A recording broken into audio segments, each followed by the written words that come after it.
surreal, the fact that this is happening right where I grew up. It's literally my home at the center of this. It's so strange. My mom's house is gone, just washed away. CeeLo, North Carolina, the river, it's right on that river. That river rose up, trapped people on the other side. But you're not able to cross that river when it's that high. And you can't wait. Clock is ticking, like we just said. The only way is over.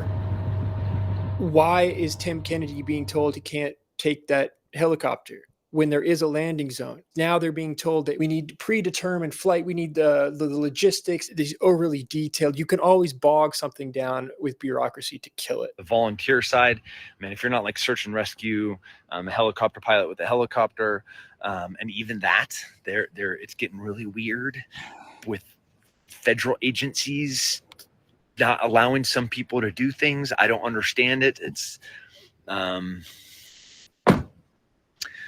make sure you register to vote. From Elon, he says SpaceX engineers are trying to deliver Starlink terminals and supplies to devastated areas in North Carolina right now, and FEMA is both failing to help and won't let others help. This is unconscionable.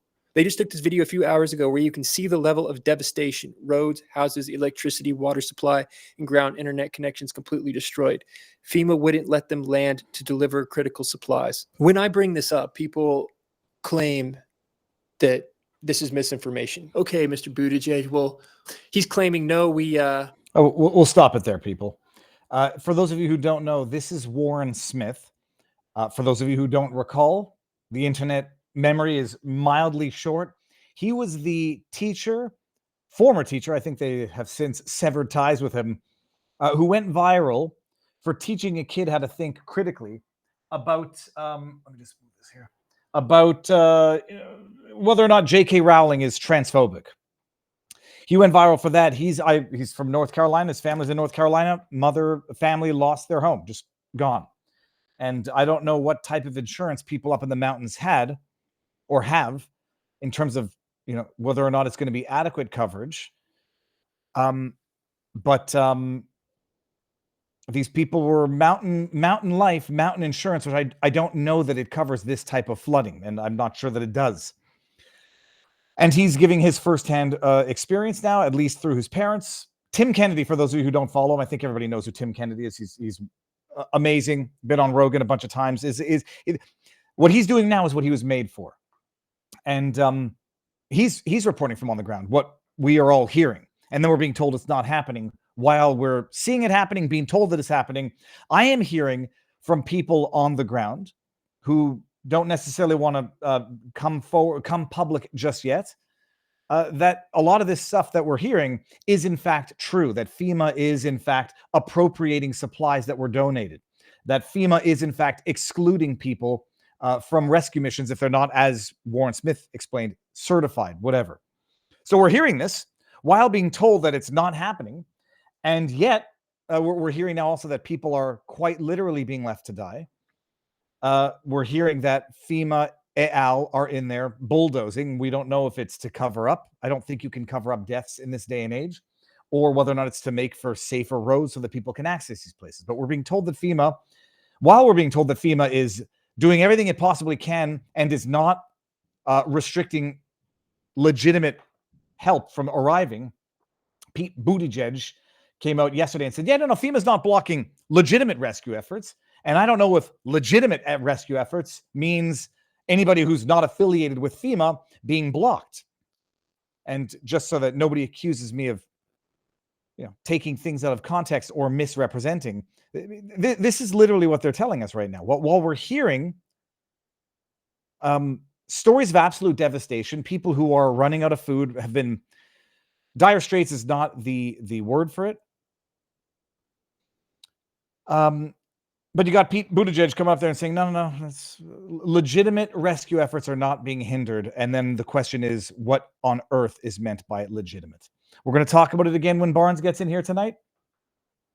Another, 150 million in aid to Lebanon after the 5, 8, 15, who the hell knows how many billions of dollars in aid to Israel, in addition to the 5 billion in aid to Gaza to help with the victims of this conflict. It's an amazing thing. It's that meme that has the bombs going off on one side and it says my tax dollars, and then you got the intercepting bombs on the other side saying somehow also my tax dollars. You have Kamala Harris, or at least it's Mayorkas, Alejandro Mayorkas, who has facilitated the largest unlawful invasion of a nation, I don't know, since, I don't know what would be an equivalent historically, coming out now and saying FEMA doesn't have enough money to get through the end of the hurricane season.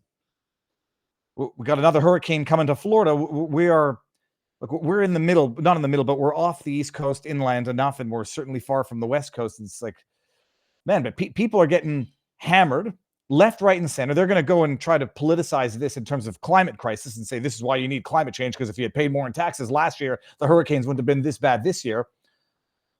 But you see your government, and it's not squandering like, it's not like, they're not on tight budgets. They're not squandering like hundreds of millions of dollars, whereas they're spending billions at home. It's almost the exact opposite.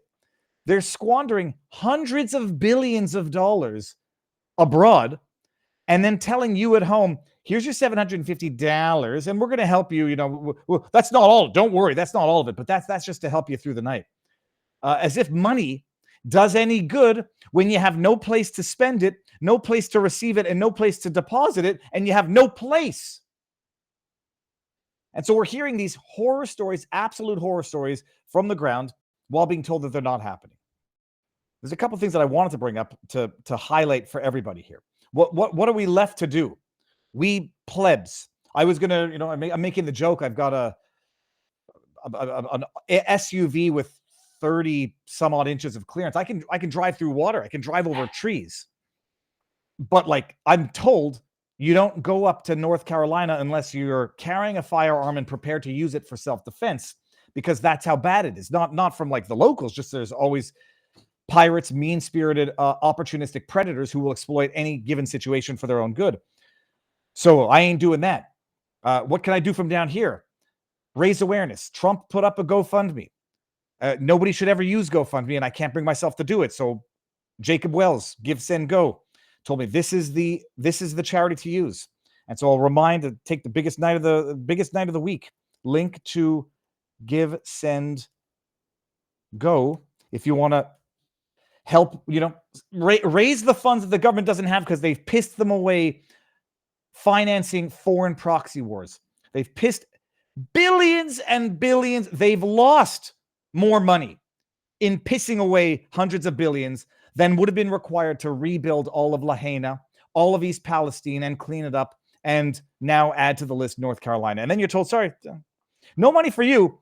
But the same freaking day, Kamala Harris comes out and says, we're sending $150 million more dollars to deal with the devastation in Lebanon that was caused with the arms that were also procured with the finances of American taxpaying citizens. Here, link to Give, Send, Go. Putting that in all of the chats here, link. I think everyone in our Rumbles community, vivabarneslaw.locals.com knows it's there. All right. Let's just see if it's had any, because I'm obsessive compulsive. 73,946. We'll refresh that in a second to see. All right. But classic stuff. Like it's scripted as though the manner in which this story is being told is intended to enrage and demoralize an entire nation. Here.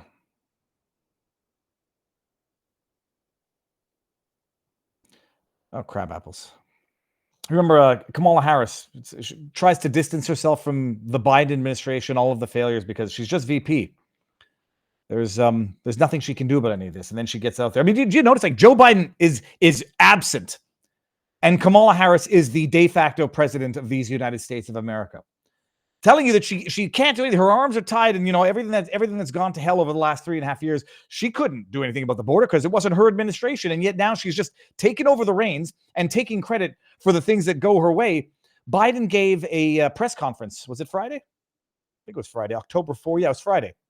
Where I believe astutely observed that Biden, probably still salty, is illustrating the fact that no. It's the Biden-Harris administration, not the Biden administration. I pulled this clip up. It went quasi-viral. Fox News wrote an article on it afterwards.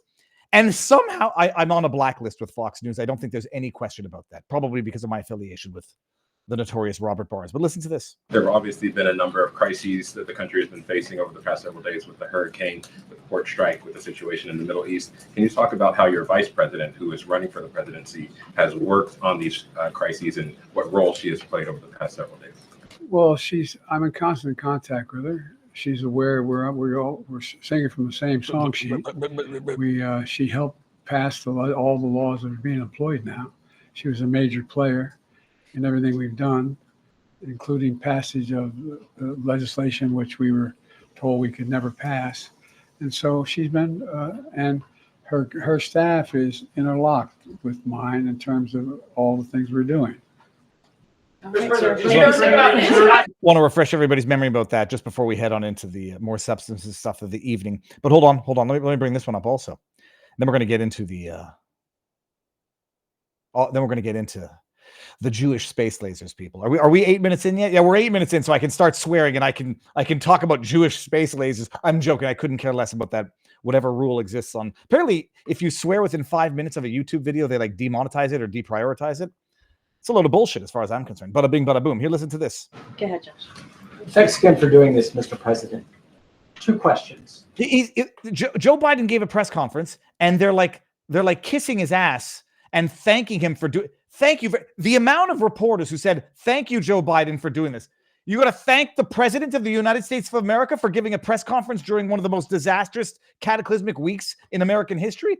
Oh my goodness! And thank you for gracing us with this. The little plebs with the little specks of some public speaking thing. Screw that one up. But here, listen to this. The first, Florida Senator Marco Rubio described today's jobs report as having fake numbers. What do you make of that? How worried are you, Mr. Burns, that many Americans are hearing that the jobs numbers aren't real? Look. I'm going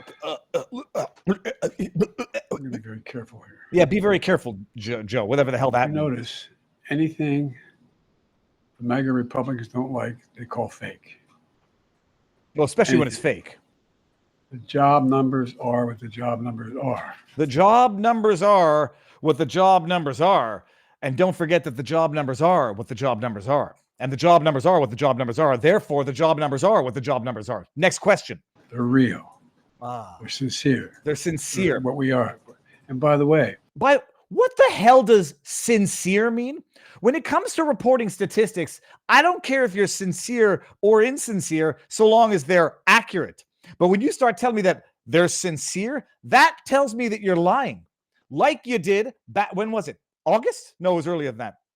Receipts incoming. Look at how the EU talks about us, how they like to have an economy like ours. Let's talk about the rest of the world looks at us and what we're doing. So I don't want to get going. I don't want to get going. This is like what pathological narcissists do, is they try to let you think there's more to it that makes them right while never saying it because they're not. Oh, remember this part? When was this from? U.S. added 818,000 fewer jobs than reported earlier. The Labor Department issued revised figures for the 12 months through March that point to greater economic fragility. Numbers are what the job numbers are. They're real. They're sincere. They're what we are. And by the way, just look at how the EU talks about us, how they like to have an economy like ours. No, it's sincere.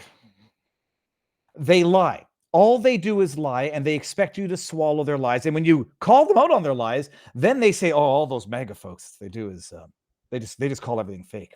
Like what they're doing to Marjorie Taylor Greene, to bring it a little bit back to what's going on in North Carolina. Talking about it felt very Canadian there. How Marjorie Taylor Greene brought up how government controls the weather, or has been, I shouldn't say controls it as though it's an ongoing thing, but has engaged in weather control tactics, weather control strategies, weather control research, weather control patterns. They've actually weaponized weather control. Operation crap. The one during the Vietnam War, when they exacerbated the monsoon season to cause enhanced flooding in Vietnam. Okay.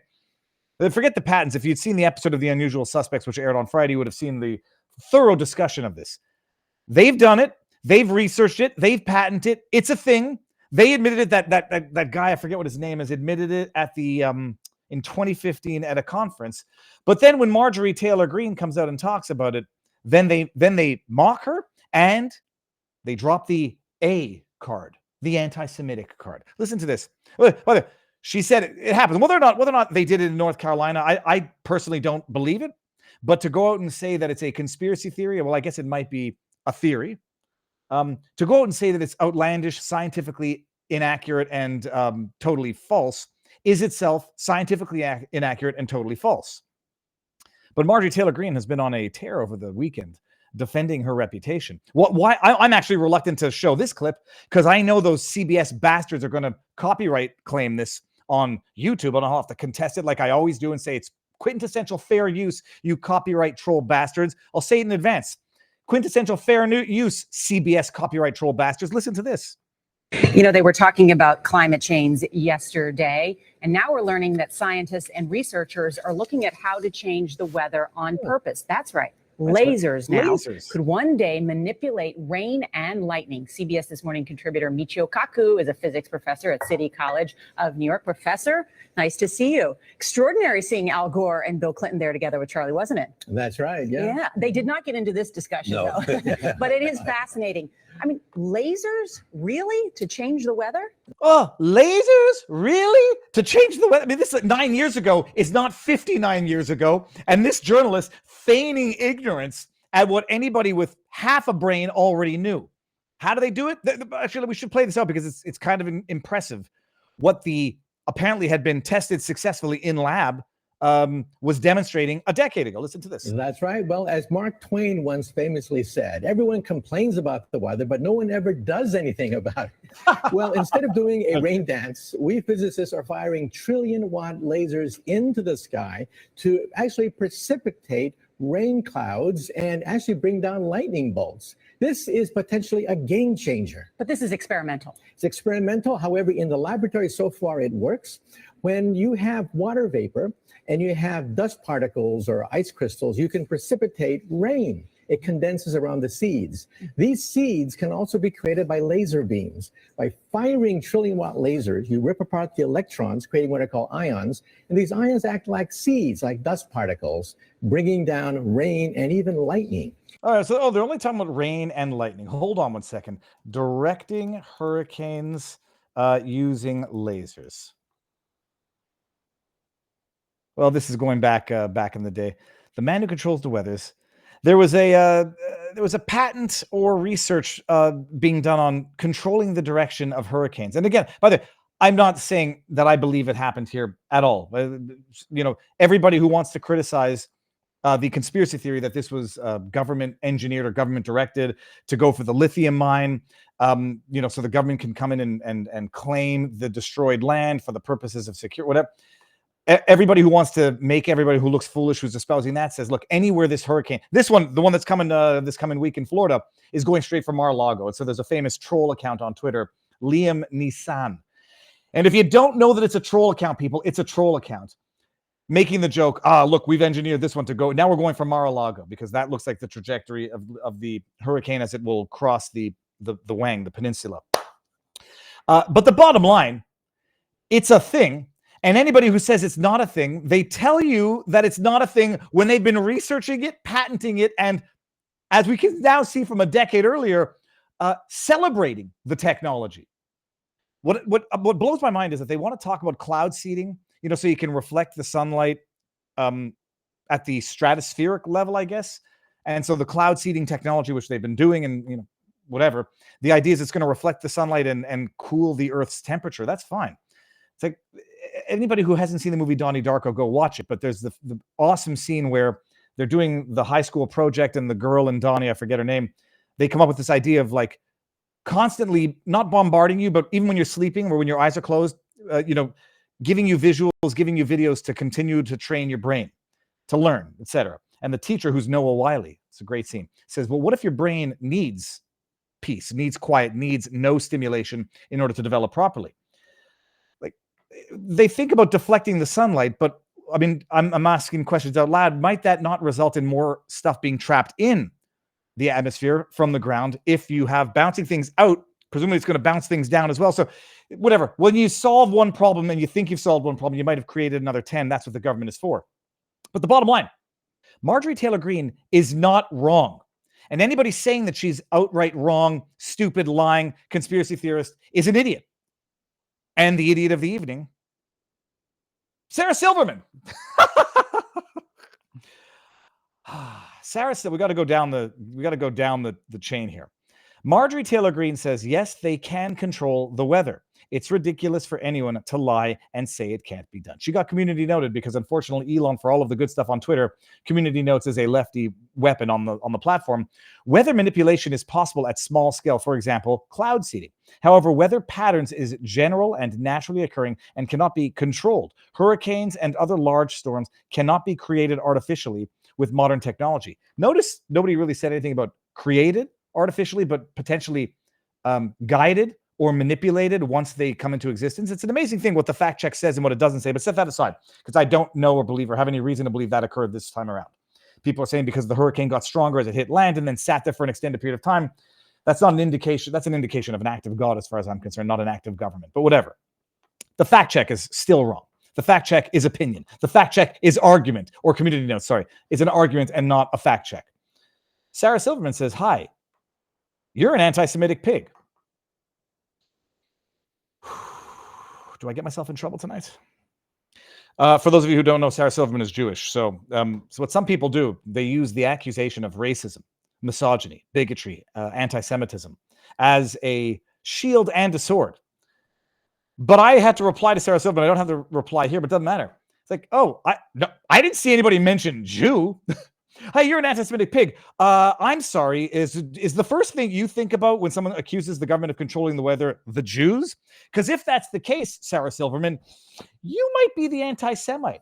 You know, the blackface wearing, arguably racist by their own standards woman is now accusing Marjorie Taylor Greene of being an anti-Semite, even though nobody uttered the word Jewish anywhere in that tweet, anywhere in there. And then people say, oh, no, Marjorie Taylor Greene, she's the one who talked about the Jewish space lasers. She's obviously an anti-Semite. She talked about Jewish space lasers, to which I had to say to anybody who's listening, Marjorie Taylor Greene never said Jewish space lasers ever. And the reason why I say this with a little bit of shock and astonishment is because I thought she did. This was a long time ago. No, I'm going to say like 2 years ago. The first time I went to fact check this, I was like, oh, I need to see the actual post when Marjorie Taylor Greene allegedly said Jewish space lasers. Because if she said Jewish space lasers, I mean, that sounds crazy. That does sound crazy even to me. I mean, Chinese space lasers, we're referring to like a country that develops technology. But Jewish space lasers, I would be, I'd be questioning someone's sanity there.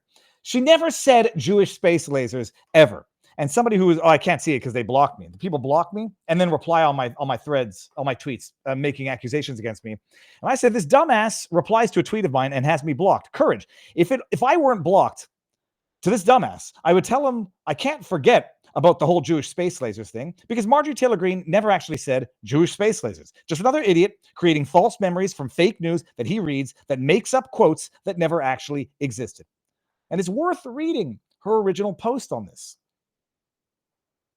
As there are now over 70 people confirmed and 1,000 missing from the fires in California, there are horrific tragedy I'm playing for all involved. I'm posting this speculation because there are too many coincidences to ignore and just putting it out here for some research I've done stemming from my curiosity over PG&E stocks, which tanked all week, then rallied Thursday after California officials announced they would not let PG&E fail.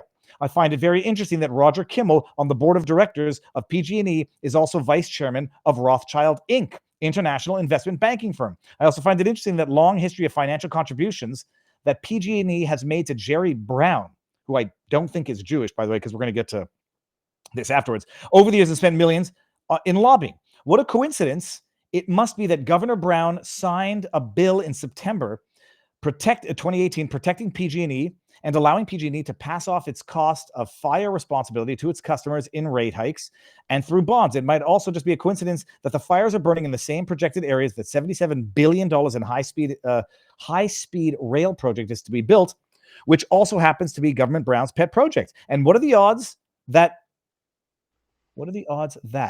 Feinstein's husband, Richard Bloom, is the contractor to the rail project? Geez, with all that much money, we could build 3 U.S. southern border walls. Then, oddly, there are these people who have said they saw what looked like lasers and blue beams of light causing fires, and pictures and videos. I don't know anything about that, but I do find it really curious. PG&E's partnership with Solarin on space solar generators starting in 2009. They announced the launch into space in March 2018, and maybe even put them up before that. Space solar generators collect the sun's energy and then beam it back to Earth to a transmitter to convert it to electricity. The idea is clean energy to replace coal and oil. If they're beaming the sun's energy back to the Earth, I'm sure they wouldn't ever miss a transmitter receiving station, right? I mean, mistakes are never made when anything new is invented. What would that look like anyway? A laser beam or light coming down to Earth, I guess. Could that cause a fire? I don't know. I hope not. That wouldn't look so good for PG&E, Solar and Jerry Brown. Okay, let's just skip through this here a little bit. It's getting a little long. I will also say that whoever was able to buy PG&E stock at the bottom before the announcement was made, then when stocks rallied, sure did well on their investment. I wonder how you get privy to that kind of info. You must have to know somebody, right? Seems like there's a lot of connected people in this crowd. And these space solar generators, I really hope that they're very good at beaming the sun's energy down to Earth. But what do I know? I just read a lot.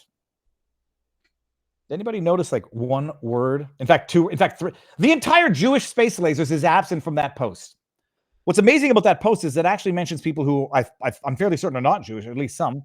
And if someone looks at that post and says, my goodness, there's a lot of people in here who happen to be Jewish, they might be the anti-Semites for saying you can't even talk about people who are connected politically if they happen to be Jewish without being accused of being an anti-Semite. Wild. It's wild. And when I found out that Marjorie Taylor Greene never even said the words Jewish space lasers, my goodness, I didn't know who I could believe anymore. While Barnes is in the backdrop coming in here, let's just get to some of these tip chats. Barnes, how you doing? Hey. Sir, I'll read a few of them. We got a few here. We got sent you an email, Viva, with some personal experiences from the area. Thank you. That's Blue CW Soldier. I've been getting a lot of messages. Some people don't want to talk publicly because you don't want to piss off the feds. Then we got Sammy says, North Carolina police just announced that they will be arresting FEMA agents if they interfere with charity citizen deployment. Very nice. That's from Sammy. We got Stingway. How do I do this here? We don't have a sponsor for the today's show, but I'm going to use Rumble Advertisement Center to show everybody how good it is. We got a channel put up a vid on the sheriff was confiscating supplies being flown in, claimed the woman leading the effort was stealing, and it would be taken to be accounted for. Oh, the stuff that I'm hearing here. Okay, we'll stop. We'll get to more after this. My family lives in Tampa, St. Pete area. Hopefully the wind shear for my north slows it down and decategorizes it to a 1. Yeah, they said it's at a 2, maybe going to a 3. Let me see here. That's from Sadaka. And then we got Denise and 2 in our vivabarneslaw.locals.com community. I heard that $750 is a loan that the recipients have 1 year to pay it back, or they forfeit their property. Don't donate to FEMA and don't take the $750. That's what a lot of people didn't realize about the $2,000 a month during the COVID crisis in Canada, at least. $2,000 a month. You're going to get taxed on that, and you're going to have to pay taxes on that at the end of the day. And we'll stop on this one before we get into the show tonight. Beta or Beata or Beta. That's Beta. 1973 is now a member of our Viva Barnes Law.locals.com community. Robert, sir, how goes the battle? Good. The book behind you, is that Liberace's autobiography? No, not Liberace. It'd be Simon Bolivar, a big biography on the legendary Latin American revolutionary that most political figures of a similar spirit, left or right, call their revolution a Bolivarian revolution in honor. And he's sort of the George Washington of Latin America. Not to be childish, but I will because I am. Sorry, what's his first name? Simon or Simon. Okay, sorry, I heard that. Okay, never mind. That makes more sense. But my kid came back from the grocery store with my wife, and they had 1 potato. I was like, what the hell did you get 1? Oh, and then I turned it around, and then I saw exactly why they got that 1 potato. I'll bring it in a bit. Robert, what do we have on for the menu for tonight? We've got FEMA. Its legal power and authority, what it can and is not authorized to do. The sentencing of election whistleblower Tina Peters in Colorado. Amos Miller will be in Pittsburgh defending him on Tuesday morning as the state tries to shut him down. He's the Amish farmer. What's happening with COVID injured cases against various immunity claims, emergency immunity claims, kind of like FEMA's power. Big Pharma sued for a major conspiracy theory involving insulin pricing by the state of Texas. We've got the courts ordering the seizure of internet domains in ex parte secret proceedings. And we've got the EU suing Hungary. Those cases might have a relationship that people wouldn't necessarily guess off the top. The Wizard of Oz made an appearance in court this week. Democrats confess their lawfare plans in various podcasts and their complicity and culpability in prior lawfare involving the Trump administration. The meme ban, with a lot of free speech cases, the meme ban struck down. Also, the effort of the state of California to force censorship on X and other social media also struck down, thanks to Elon Musk's suit. And correcting the mistaken belief that Tim Walz and a range of Democrats have, that if you yell fire in a crowded theater, that speech is not protected, and thus any dangerous speech can be not protected. I'll give a little bit of the history of how that doctrine came about and then how it got overturned. The Alex Jones being threatened with a personal receiver out of the Travis County courthouse as well. So that's a dozen or so cases for this week. Okay, Robert, the potato has entered the chat. So check this out. Oh, it looks like a normal potato. Oh, you can't see this potato and not buy that potato.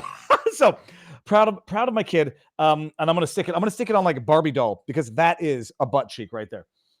Okay, we'll obviously have to start with FEMA. We're going to go from a lighthearted potato butt joke to like a catastrophic disaster of I won't say government made in the hurricane sense, but certainly government exacerbated in the dereliction of duty sense. So the hurricane came and caused a massive, catastrophic damage. As we saw from Warren Smith, houses swept up and disappeared. Whether or not people have any or adequate insurance, it's a disaster. Robert, the question some people are asking is, apparently the Republicans voted against additional financing to FEMA this year. And so now they've got nothing to complain about because FEMA says they're out of money after having squandered nearly $1 billion on illegal immigrants, which is another government man-made federal emergency of their own doing. I mean, of all the issues, take us through this. First of all, I guess there's FEMA, there's the DHS, there's who's in charge of this. I mean, do you want to flesh out like how negligent the government is and how disgraceful it is at the time where their negligence is literally killing people? They're off giving hundreds of millions and billions to foreign countries and foreign proxy wars. Yeah, FEMA is the subject of many conspiracy theories because of their odd history. So it's not always been known as the Federal Emergency Management Agency. It's had a bunch of different names, and it's been located in a bunch of different agencies within different cabinet secretaries over the years. It didn't get the name of FEMA itself until 1979 by President Carter. And even then, it went through multiple transformations. It cites as its legal authority 3 or 4 main statutes, but it cites another 60 or 70 as giving it some authority because it's all related to emergency powers. Now, the real history of FEMA and the reason why they've been the subject of so many conspiracy theories, you can watch the X-Files movies, for example. In the X-Files show, the bad actors are always organizing through FEMA, disguising alien activities through FEMA and so forth. But the reason for a lot of that is, FEMA's predecessor existence and for a large part of its existence, its biggest part of its budget was classified. It's to give you an idea, the Dr. Strangelove reference to the underground bunker where everybody's going to live, where one general's character is okay with when he finds out it's going to be 5 women for every man, and that they'll need to be attractive and so forth. The actual people doing that was FEMA in its predecessor form. I think it was called Mount Weather in the Blue Ridge Mountains. They were the ones managing a nuclear apocalyptic fallout. and to give, and a lot of your deep state types had deep FEMA ties as well. I mean, if you dig into what some of their evacuation plans were, they would have things that really smacked of eugenics. Like they would say, we think we inspired that you could win a nuclear war. Many generals in the 50s and 60s believed this insanity. And they're like, we think we can get 85% of the population safe. And you dig in, and they really mean 85% of the desirable population. And what they meant by that is, well, we probably wouldn't be able to help out the handicapped, the sick, the injured, the people that are really kind of too old, that are don't have any friends or family around. I mean, it exposed a lot of the true nature of the government's thinking, who it prioritized in saving in the case of an emergency. So that's where the stories about FEMA camps come from, is that they had designed these bunker facilities to be evacuated facilities all around the country. And therefore, you got the theories of, or concerns about, are they setting these up for camps for dissidents, for example? And it's all related to emergency power. So that's part of the history, is that FEMA really wasn't actually emergency oriented, like natural disaster oriented, in a meaningful way until the Cold War ended. So that's it, and then it's been sort of a hodgepodge of political favors. The people that get it are not put in those positions because they're actually very competent or capable. I'm Googling as you're talking whether or not the $750 amount is a loan that has to be repaid. I see something about a grant, FEMA grants not having to be repaid, and I don't know if that $750 is a grant or another form of payment. That's what FEMA's main authority is. In its current form, you have the Stafford Act. For a while, they put it in under Homeland Security, the Department of Fatherland, Paternity, the Securitas, very Nazi kind of name that the W regime gave to the Patriot Act reforms. After that, so that increased suspicions and skepticism of exactly what FEMA was up to. And then after the disaster of Katrina, they transitioned it out of the Department of Homeland Security, and they've sort of moved it around and have purportedly tried to make it more centered around actual domestic emergencies. But the Biden administration had a completely different path. The Biden administration chose to use it primarily as a immigration tool. That they, contrary to what, like, for example, there was some media people lying this morning to Senator Cotton and other people saying, there were no FEMA funds used to help any of the illegals or any of the migrants. And you can just go to FEMA's own website, and it describes how it's giving all this money to Cubans or Haitians or people that are refugees or people that are seeking asylum or people that have been given special status by the Biden administration to be here for 1 year. Yes, indeed, that's where all the money went. The money went to something that FEMA shouldn't even be involved in. How does migrant relocation have anything to do with an emergency? It shows you how political this agency has long been. But the stories about them saying that they control who can give aid, they control how that aid is given, they can exclude people from certain airspace, they can exclude people from they have no such legal power. You won't find that power anywhere in any of the statutes. The statute's purpose says over and over again, they are solely to assist and supplement private efforts and local efforts. They are given no authority at all to exclude local or state or private efforts at relief or remedy. They're only even supposed to be called in by an emergency declaration when there's inadequate local and state and private resources available. But they are not given any special authority of declaring a martial law effectively, of having exclusive jurisdiction over responding to any kind of crisis. Their primary role is to give money, and their second, which is grants, and their second role is to help coordinate, help supplement, help complement existing local, state, and private rescuing efforts. So this talk about them, that rumors circulating that they're trying to exclude aid from, they have no such legal authority. That, in fact, their obligation is to protect civil rights and civil liberties, and to not be discriminatory themselves in how they behave and handle things.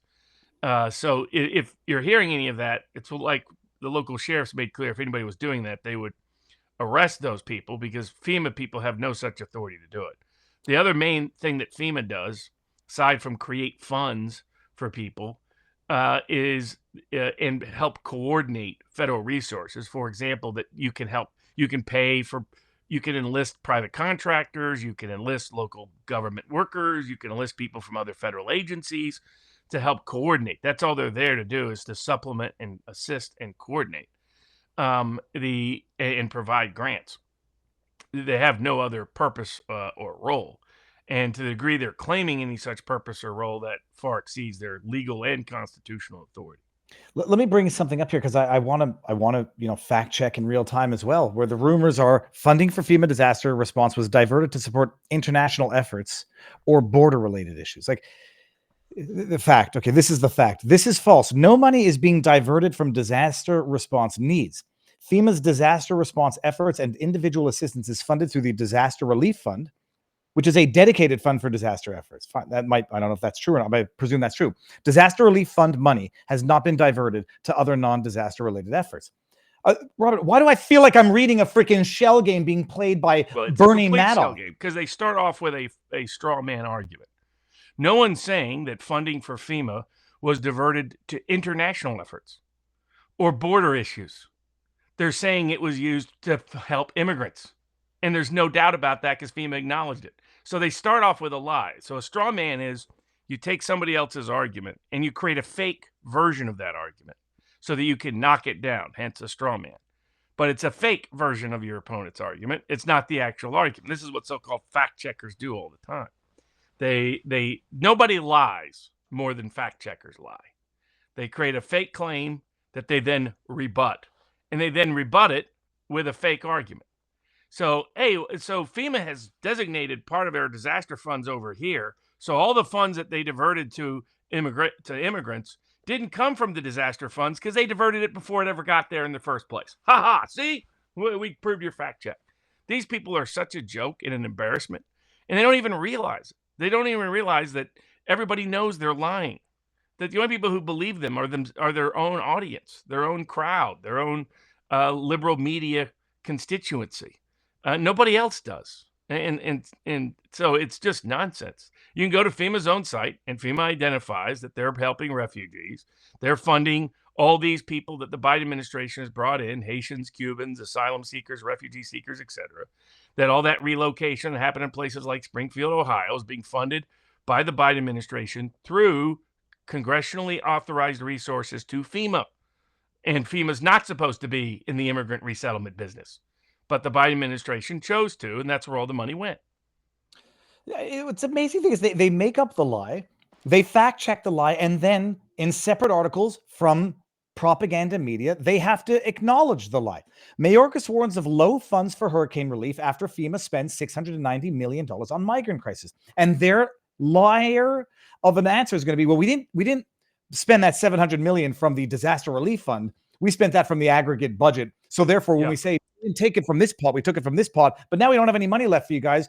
So it wasn't a lie. It wasn't diverted to international border, whatever the hell they call it. Yale University was doing this when I was there, about that they claim they were not diverting money meant for financial aid to special pet projects that the donors had not authorized. And what they were doing is they would raise money on the phone and elsewhere saying, hey, we really need help for financial aid. Can you send money in? And if the person's check didn't say exclusive to the financial aid fund, they took it and funded the other projects. And they said, well, we didn't take anything from the financial aid fund. I mean, it would be called embezzlement if you did it anywhere else. That's what they've done. They've embezzled funds meant by Congress to be available for disasters and gave it to people who are not even American. And Harris announced during the middle of all this that she was going to send a bunch of money, over $100 million, to the country of Lebanon, while the Biden administration and the Harris administration are still not helping out there in North Carolina with this disaster. VP, the people of Lebanon, can you imagine she tweeted this out yesterday? The people of Lebanon are facing an increasingly dire humanitarian situation. I am concerned about the security and well-being of civilians suffering in Lebanon and will continue working to help meet the needs of the civilians there. To that end, the United States will provide nearly $157 million in additional assistance to the people of Lebanon for essential needs such as food, shelter. It can't be an accident that she does this while people are literally dying in North Carolina. This additional support brings the total of assistance to 300 over the last year to 385 million to support them for the consequences of the $8 billion in foreign aid to Israel, plus the $4 billion or whatever goes to the Palestinian side. I swore last night. I said, "Fuck you, North Carolina, Kamala Harris." Fact check. She didn't actually say that. It cannot be an accident that she would do that at that time with that wording. They're struggling for shelter, food, etc. And here's 150 million, but $750 and you'll get more of it later. Well, you have David Axelrod admitting that from a Democratic perspective, the people that are impacted by this, that are democratically aligned voters around Asheville, they have confidence will find a way to vote, while they believe the very Republican-leaning rural voters won't. So, I mean, it's not just diversion of American money to foreign sources and to immigrants. It's politically motivated disaster response. And if this was Trump, it'd be news 24/7 on every major news broadcast station. Instead, they're trying to suppress all existence of it and barely discuss it. Contrast the media's coverage of Katrina with the coverage of this hurricane. It's incredible. It's just like the Maui coverage that disappeared once Democrats did such a shoddy job of responding to it. It was celebrity fundraisers. They had marathons going, marathon events where, was it Kanye or was it? Yeah, it was Kanye. It was Bush Kanye doesn't and care about white people. Black people. Black people. Right? Black people. I mean, yeah. And who's the actor? Austin Powers. Mike Myers. Michael Myers was next to him when Kanye went off. But check this out. I'm going back to the NBC article, or is that NBC or CBS? It's NBC. The agency has spent $690.9 million this year to, quote, enable non-federal entities to offset allowable costs incurred for services associated with non-citizen migrant arrivals in their communities, end quote. According to FEMA's fiscal 2024 awards. Texas governor slammed. They tell you it's not happening, but it didn't come out of the disaster relief fund. It just came out of the aggregate budget. They tell these things that are just classic lies. That they're in the name of fact checking, they're the biggest liars on the planet. And again, when they've been sued, courts have acknowledged this by saying they're not actually stating facts or checking facts. That's why they've been immune from suit. Because they said nobody reasonable would interpret these people as actually engaged in what they say they're engaged in. I remember we covered that lawsuit at the time. Here, I'll bring one up here. Viva, $750 from FEMA versus 99 American airliners gave $25,000 pre-settlement to help the bereaved families and survivors of 1420. IRS said it was not tax-free. I was not politically conscious back in the day. The ice melted won't make the sea levels rise because the ice is lighter than water. True, but then there's enough portion of the ice that's outside of the water that might cause it. When an ice cube melts in water, the level goes down, not up. That I remember from science, unless I'm mistaken. What else? I mean, what else about FEMA so that we can fully? Well, just anybody out there that FEMA has no legal authority to tell you can't try to help the people of North Carolina. So don't let any false statements or claims that are coming out concerning that deter you from helping out in North Carolina. Elon Musk is directly assisting in North Carolina. Dr. Phil is directly assisting in North Carolina. Range and Eastern Tennessee, up in the Appalachian part. It didn't hit much in Chattanooga, my hometown. That's in the southeast corner. It was much more in the mountains, up in the northeastern, the Smoky Mountains. I mean, the irony of all this, not far away from there, is the original foundation of FEMA. It's the Blue Ridge Mountains where they had that, I think, Mount Weather or whatever it was called, which was the original Dr. Strangelove bunker. So if anybody should have been prepared to handle that region, it should have been FEMA. But it's because they're not there because they've been converted into an immigration assistance agency. A disaster of the government's making that they're now tending to with taxpayer dollars. And by the way, it's gone up to over 74,781. Let's just refresh one more time. 74,781. I gave everybody the link there. And I was assured by Jacob Wells the money's going to be divvied up among charities that are on the ground, and it's going to go directly to the people in need and not be seized by or diverted by FEMA AL. Let me see here. A couple of quick ones. We got Congress had hearings on alien spaceships moving at impossible speeds. Weather machines don't surprise me. Check out Project HARP in Alaska. No question about that. And I'll read this one from our locals community because it's one that a lot of people routinely ask me. And Robert, we consistently answer it. No violence, but without resorting to violence and intimidation, what's the best method for an average citizen, read non-lawyer, non-politician, do to influence appellate courts and SCOTUS to overturn and correct ridiculous jury verdicts, etc. The Trump hush money case, nonsensical civil awards, Alex Jones, and cruel, unprecedented criminal sentences, Tina Peters. We're going to get to that in a few seconds. Do we segue into that right now, the Tina Peters, before we head over to Rumble and vivabarneslaw.locals.com exclusively? Sure. I was watching the judge sentence Tina Peters. I didn't watch the oral arguments back and forth. Tina, I believe, was representing herself in presenting the arguments, asking for not clemency, but probation. I started listening to the judge render his judgment as he was sentencing. And I swear to you, I thought it was a scene out of a movie. I thought it was, I didn't know who was talking because it was so insanely preposterous what I was listening to. And the video was like a cheap, speaking of butt-cheek potatoes, it was like a cheap potato camera. You couldn't really see the judge's mouth moving. And I was convinced I was listening to the prosecutor plead. It was so wildly hyperbolic, wildly unprofessional. This judge getting out there and saying that Tina Peters, who was accused of unlawfully influencing public servants because she was trying to get access to the server so that she, through her FBI informant, dude, could mirror Dominion's server and data information, that she was accused of unlawful impersonation, conspiracy to commit unlawful impersonation, influence of a public servant, unlawful influence. Listening to this judge berate her, tell her that she was in this only for herself. He called her a charlatan, and I had to Google what a charlatan meant. And then he goes on to issue his sentencing, which was, there were 8 convictions, 3 for unlawful influence of a public servant. Then there was the conspiracy to commit identity theft, I believe, where she was found guilty, but not actual impersonation, criminal impersonation. And he's rendering these orders and these sentences 3.5 years, 3.5 years to be run consecutively, not concurrently. Then throws on a 15 months for the conspiracy to commit identity theft, I think, concurrently. So that's 3.5 concurrent, another 3.5, sorry, consecutive, then another 15 months consecutive. And it's the most insane thing I've ever heard in my life. I presume, based on the way the video went viral on Twitter and elsewhere, and the way that judge, I suspect now, is on a blast that he never thought he would be on or wanted to be on. It's like, I don't think he thought through the consequences of what he was doing as he was doing it, but it's the most insane sentencing I've ever heard for a nonviolent crime. He said to Tina Peters that what she did was worse than the violence that his court sees in Ohio, not in Ohio, in Colorado, sorry. Robert, can you explain the discretion that judges have to issue sentences concurrently versus consecutively? And I know what you think of this, and so does our locals community, but tell the world what you think of what this judge did to Tina Peters, regardless of what you think about what Tina Peters did herself.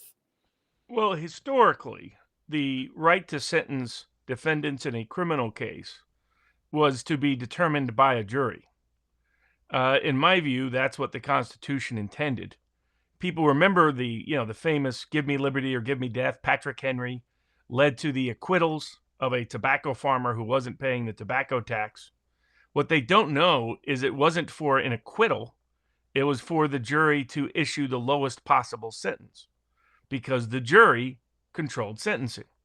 Judges don't want anybody to know this, that they have hijacked and usurped to themselves and stolen power that belonged to juries, not to them. And that's the core of the problem. Judges should have no such power over sentencing. All sentencing should be determined, like the guilt of the crime, like the law itself, by juries. Judges took 2 things away from juries. First, they took away sentencing power. Second, they took away any question that they called a legal question. If it was a legal question, magically jurors just couldn't have that power. Now, you won't find any constitutional originalism to justify this, but many of the judges on the right love usurping power for themselves too.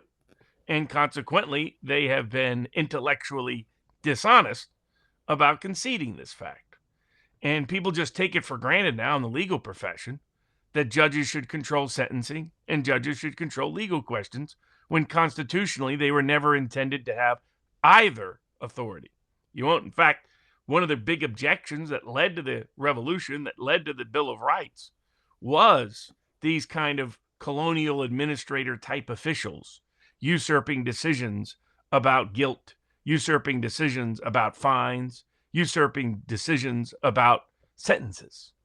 And so he's just another illustration, one more example why judges should never have this power. But because courts decide for themselves what power they have, isn't that always nice? There's nobody there to discipline. Like I have a case up in Seattle, Washington that I'll be making an appearance in, where it's the judges violating the defendant's rights on a regular basis. A guy who's in jail basically over a mask mandate, a COVID mask mandate, and they ignored his religious and medical objections to it. Still in jail, and they're rigging one trial after the next. And the lead people rigging the trials are the judges. Like one of the things they did was issue their own mask mandates, and then wouldn't let him in if he didn't have a mask on, and then issued a criminal sanction saying he failed to appear when they were the ones who prohibited him from appearing in the first place. And then they conduct a trial that excludes him from defending himself in his own trial. And this is what, and especially liberal Democrats who are power mad. Remember, this is the same Colorado court system that initially, its Supreme Court wanted to remove Trump from the ballot on patently frivolous arguments.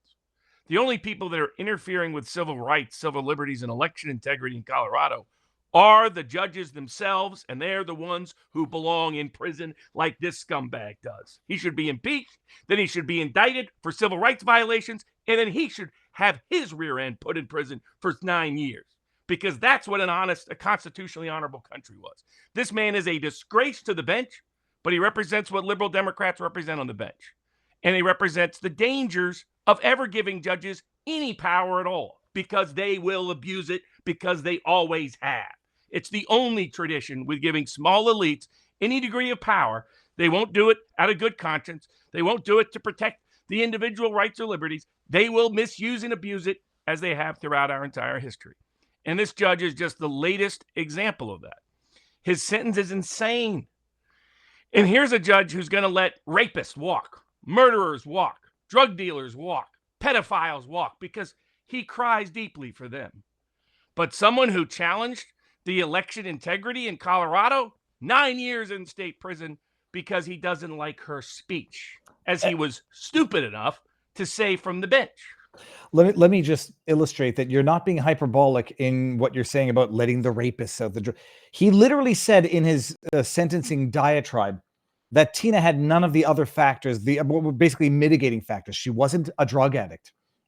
She knew what she was doing, as if to say, like, the rapists don't know what they're doing, or the drug addicts, or the alcoholics, or the gang members. Well, they're a product of their environment. She doesn't have those defenses going for her. And FYI, people, out of Colorado, the average sentence for a convicted rapist is anywhere from 4 to 14 years. And it's typically lower. It was like 4 to 8 years.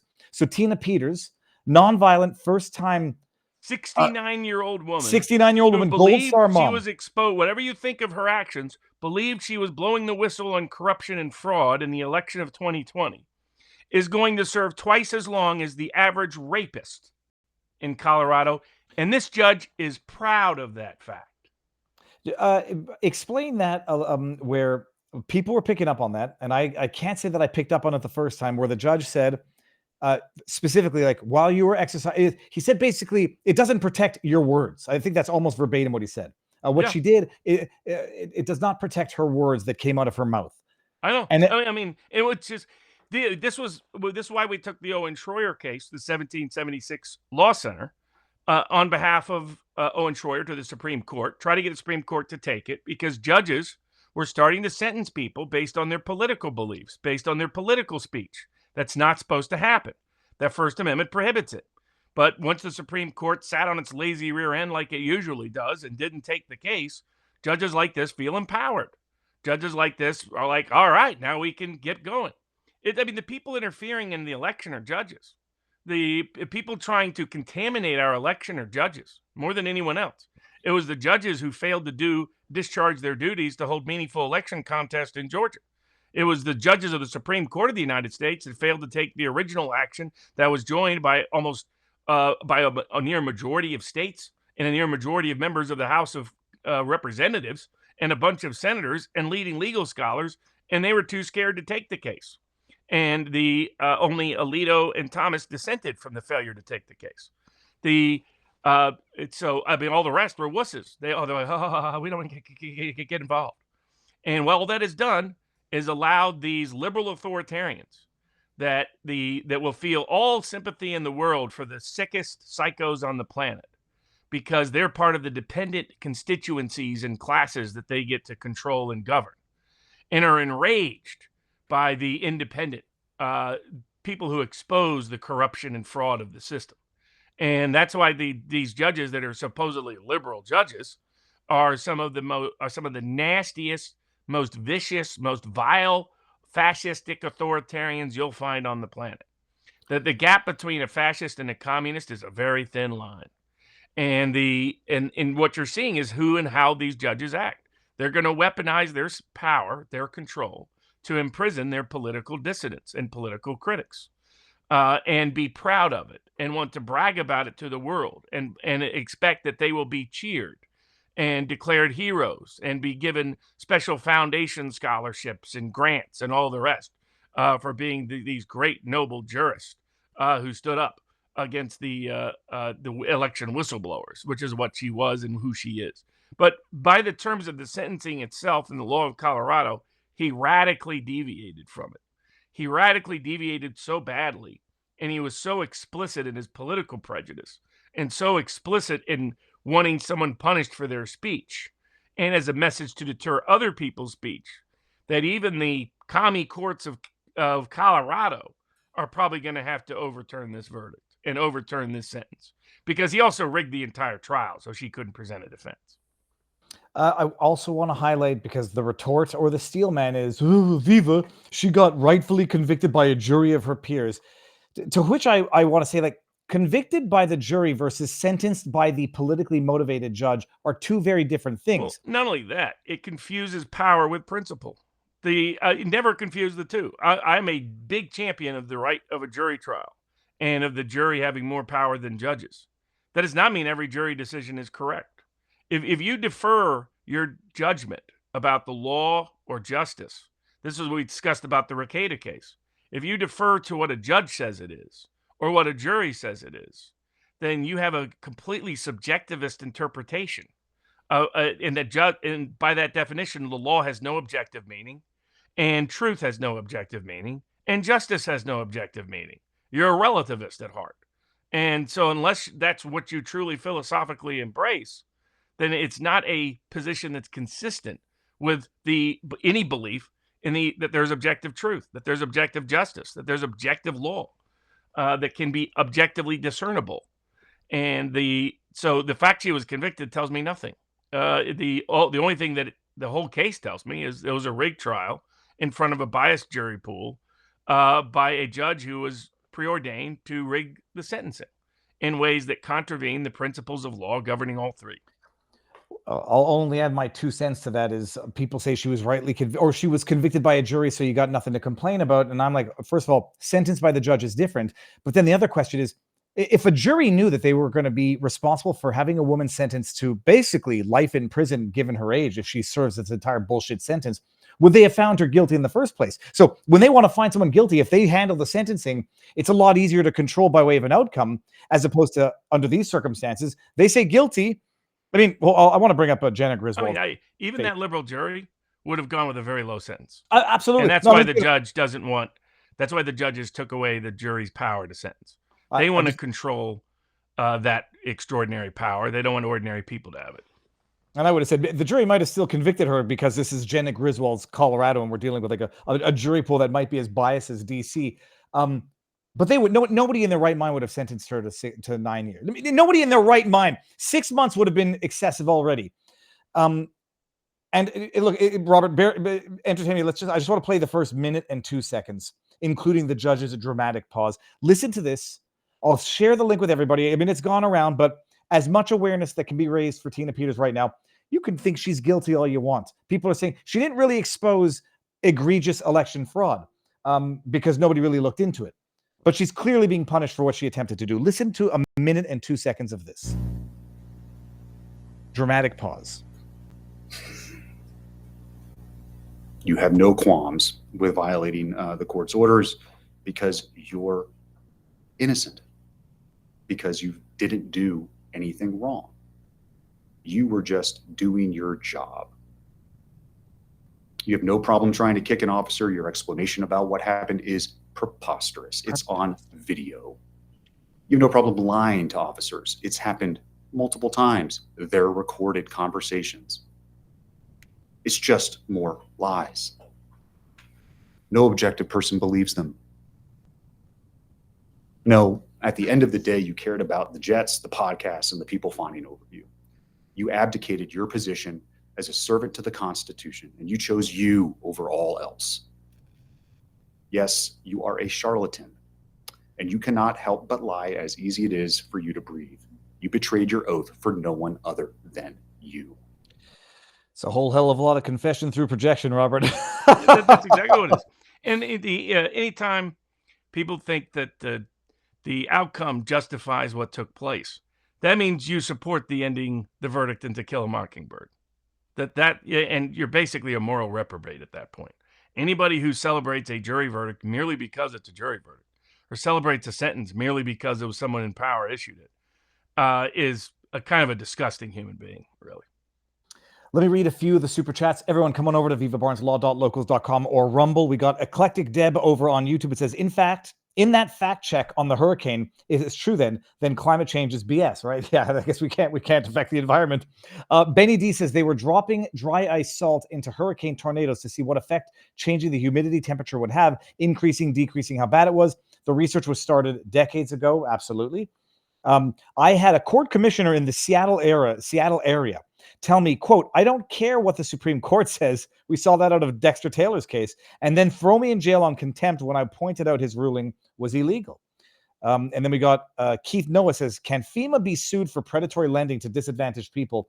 Apparently it says the grants don't have to be paid back. So, and then we got B Torn says, some don't know Asheville region was already flooded by 2 days of rain. A day later, monsoon rains came, washed out the soil.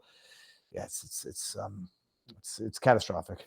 Okay, now what we're going to do is we're going to end on CommieTube, and it's going to take it out on Twitter as well. Robert, what do you have this week? I mean, we'll go over it at the end there, but for anybody who's not coming over from CommieTube, come on over from CommieTube, people. But what do you have this week? Oh, we got the big Amos Miller argument. He's the Amish farmer the state of Pennsylvania is trying to shut down. His case will be heard in the morning in the Commonwealth Court, but they're locating their hearings in the Allegheny County Courthouse.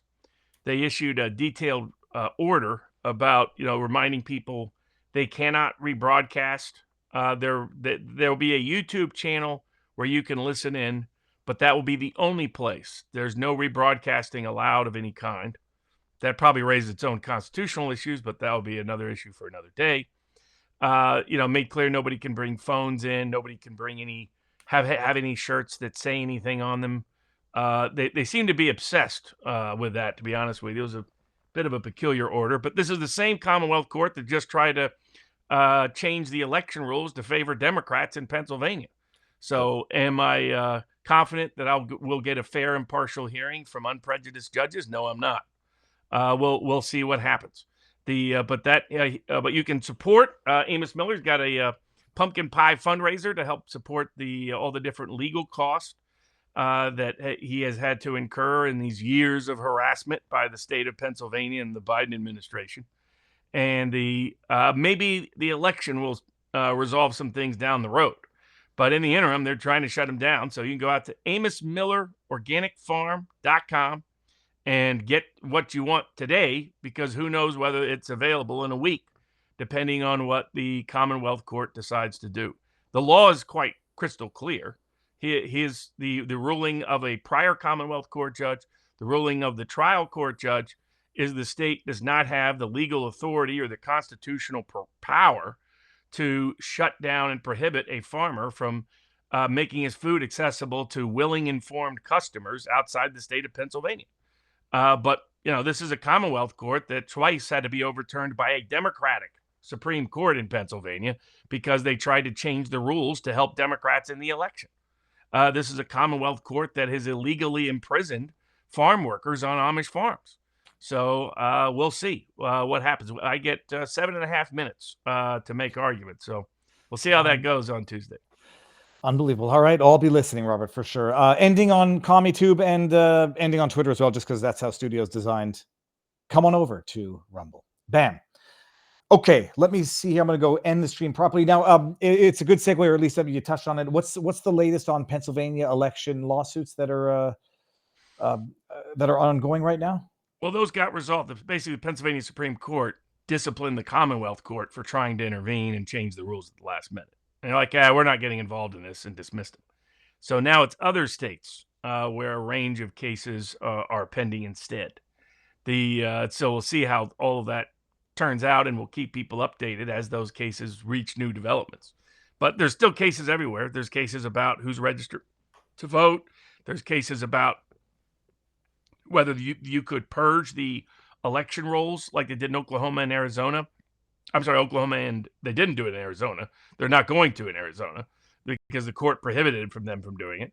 But they're challenging it in Alabama on the grounds that it's within the 90-day time frame, that they, were just a day or two late in when they purged the people who weren't supposed to be registered to vote in the first place. And you got people like John Ralston, a reporter out of Nevada, people like Garrett Archer, an election analyst for ABC News in Arizona, who are coming up with every excuse in the book for why.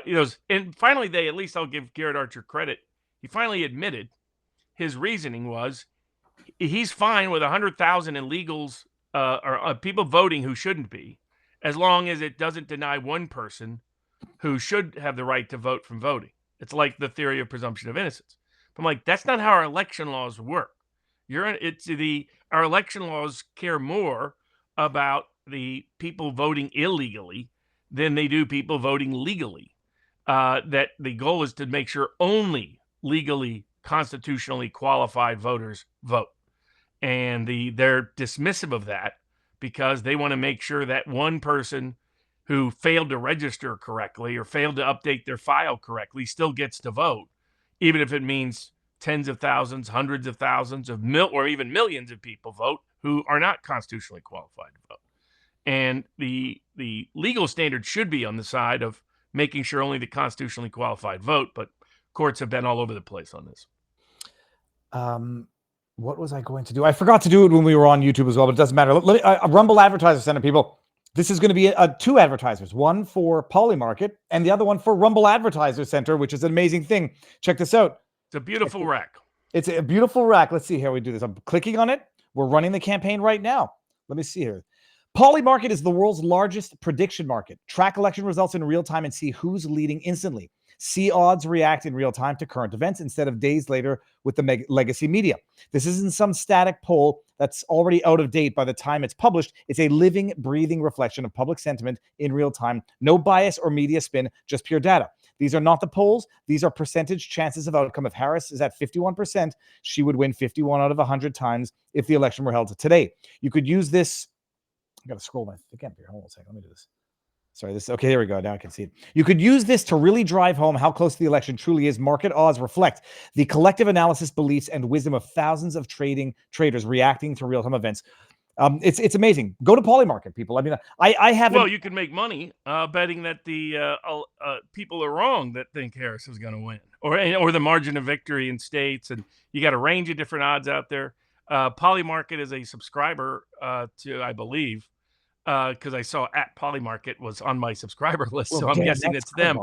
The sportspicks.locals.com, where we have a whole bunch of bets picks up on the betting markets, because you can bet on the margin of victory. I mean, I went back and looked, like, given where the margin of victory odds would have been, they didn't have these in 2020 or 2016, but given how they've structured them in 2024, I think we would have gone something like 92-8 in terms of a win rate on guessing the margin of victory in 2016 and 2020 being better than the betting markets are. So it'll be on tomorrow with Richard Barris. What are the odds at 2 p.m. Eastern? I'm going to do that show. It'll be a shortened show because I got to hop on a plane then to go to Pittsburgh to get ready for the oral argument Tuesday morning for Amos Miller. We do have a special pumpkin pie fundraiser. I have it pinned up at Barnes_law on Twitter. It's also pinned up at our locals board, vivabarneslaw.locals.com. The pumpkin pie is outrageous. Didn't you have it last year? Yes, we did. It's just so amazing. people don't, That's the it's best. amazing. I'm not even a pumpkin pie fan, and that pumpkin pie was amazing. And it goes the surplus funds. It's a fundraiser. You get the pumpkin pie as an extra bonus. A fundraiser to help support all of the legal fees that Amos has incurred. That's what I was going to say. Is like people saying, "My goodness, the pumpkin pie is expensive." It's a fundraiser, so you're getting. It's a money and you're fundraiser where you get an awesome pumpkin. Amish Amos Miller pumpkin pie that is the best pumpkin pie I have ever had. I wholeheartedly attest to that. I do not like pumpkin pie ever, and I don't like anything with pumpkin in it because except I cook chicken and pumpkin and whatever. But best thing ever. And by the way, that was the Poly Market. The link now. You should scan the QR code and go invest in your knowledge, as we like to say. Yeah. There's no And get segue. crypto. The best way to get on Poly Market is crypto. So get some crypto. It's good for you. Mm-hmm. What do we talk about now? By the way, they apparently have identified who they believe the founder of Bitcoin is. Netflix is going to have I think it's Netflix. Somebody's going to have a documentary coming out. And there's some informed speculation that it's someone who passed away a couple of years ago under suspicious circumstances. You think it's is it McAfee or am I? No, not McAfee. It's somebody else. That was kind of a totally off the radar screen, real independent guy. But apparently they've got mounting evidence that he was the one. So he's dead, and he presumably cannot tap into his multi-billions of. He never did it for that. That he was an old school independent, how to take down the state. And if it is him, he's a great testament to the power of individual will that people might have doubts about when they see things like the Tina Peters sentencing, when they see the corruption of our legal system. I mean, Norm Eisen was cheering on the Tina Peters sentencing. What happens when Norm's in that chair? Because Norm actually did what Tina Peters was accused of, as is being documented by Jeffrey Clark, lawyer who's been wrongfully prosecuted, wrongfully targeted by the same administrative state. We've interviewed him here on Sidebar. He's been detailing both that Kamala Harris has no real history as a trial lawyer. Everybody knew that, by the way, in California. Still the dumbest lawyer I ever had to deal with in court. And she mostly avoided court. That's who she was, because she was too dumb to actually practice law. Failed the bar, maybe repeatedly. We're not fully sure. We just know she failed at some point. But what he's been detailing is how Norm Eisen and these other folks, Barbara McQuaid, are going around on podcasts admitting their complicity in conspiracy to violate the civil rights of President Trump and a bunch of other people, even when they didn't have official government positions, including getting the Justice Department to give wrong advice to Attorney General Sessions on whether he had to recuse, because their whole goal was to use Russiagate as a cover up for Spygate, which many of them were involved in.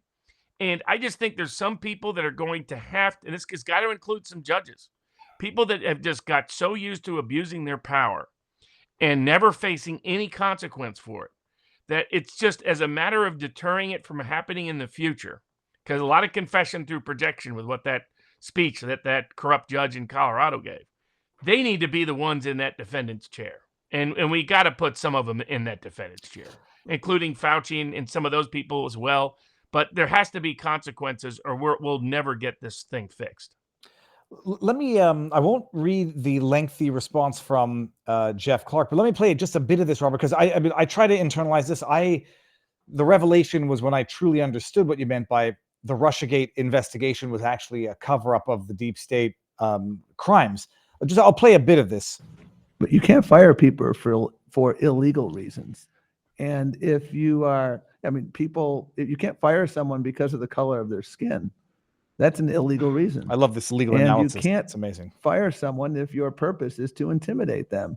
And when you see these bogus explanations of why someone is fired, and when you see a DOJ memo that comes from an attorney general who was purportedly recused from all things Russia, but how could you not have spoken about Russia when you were preparing that memo is beyond me. I wasn't ready because of the president's strong hiring and firing powers for an FBI director. And Director Comey himself has written the president can hire or fire for any reason. I wasn't ready to talk obstruction until the stories broke about Trump's private loyalty demand to Comey. Who are these people, Robert?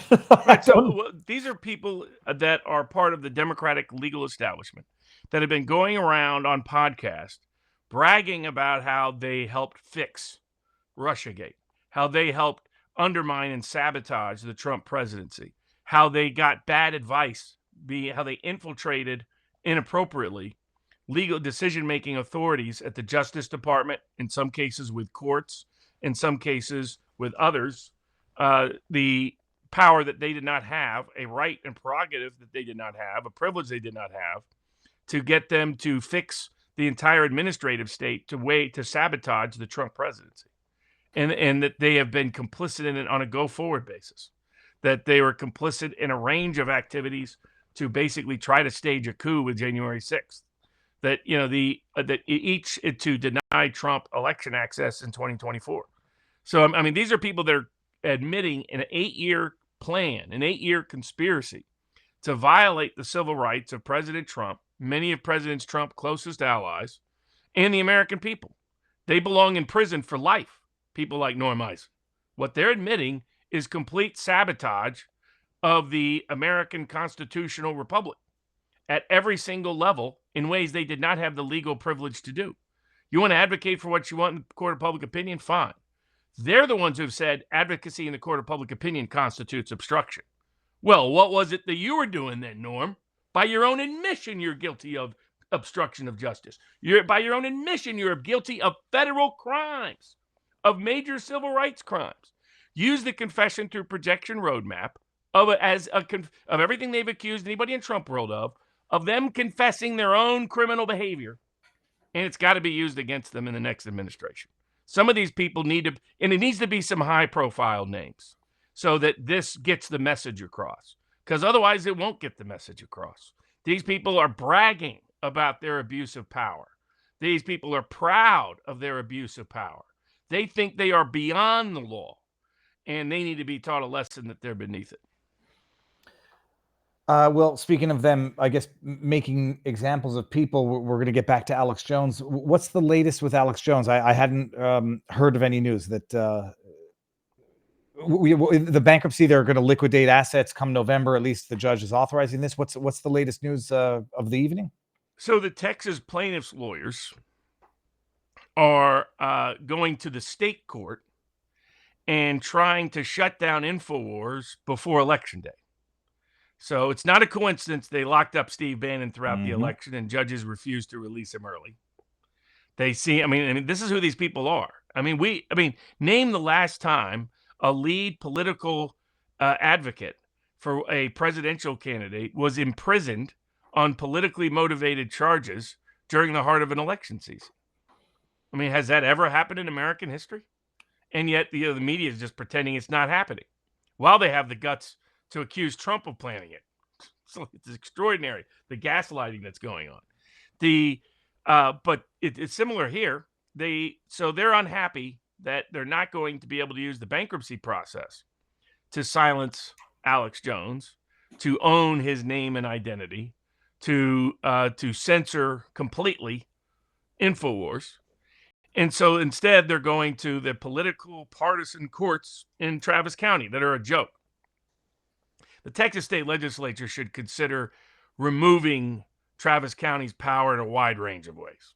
They are proving incapable of impartial justice.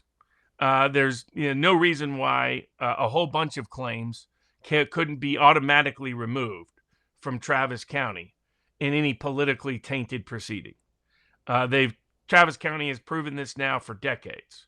Their courts are a joke. You walk in there, I tell people that are there, one, move out. Don't live in Travis County. Don't live in Austin, Texas. Because all it's going to happen is the judges will never give you anything that vaguely resembles justice. It's so politically motivated. It's a complete crock. And the appeals court also is just a Travis County appeals court, effectively. So it's a bunch of Democratic hacks there.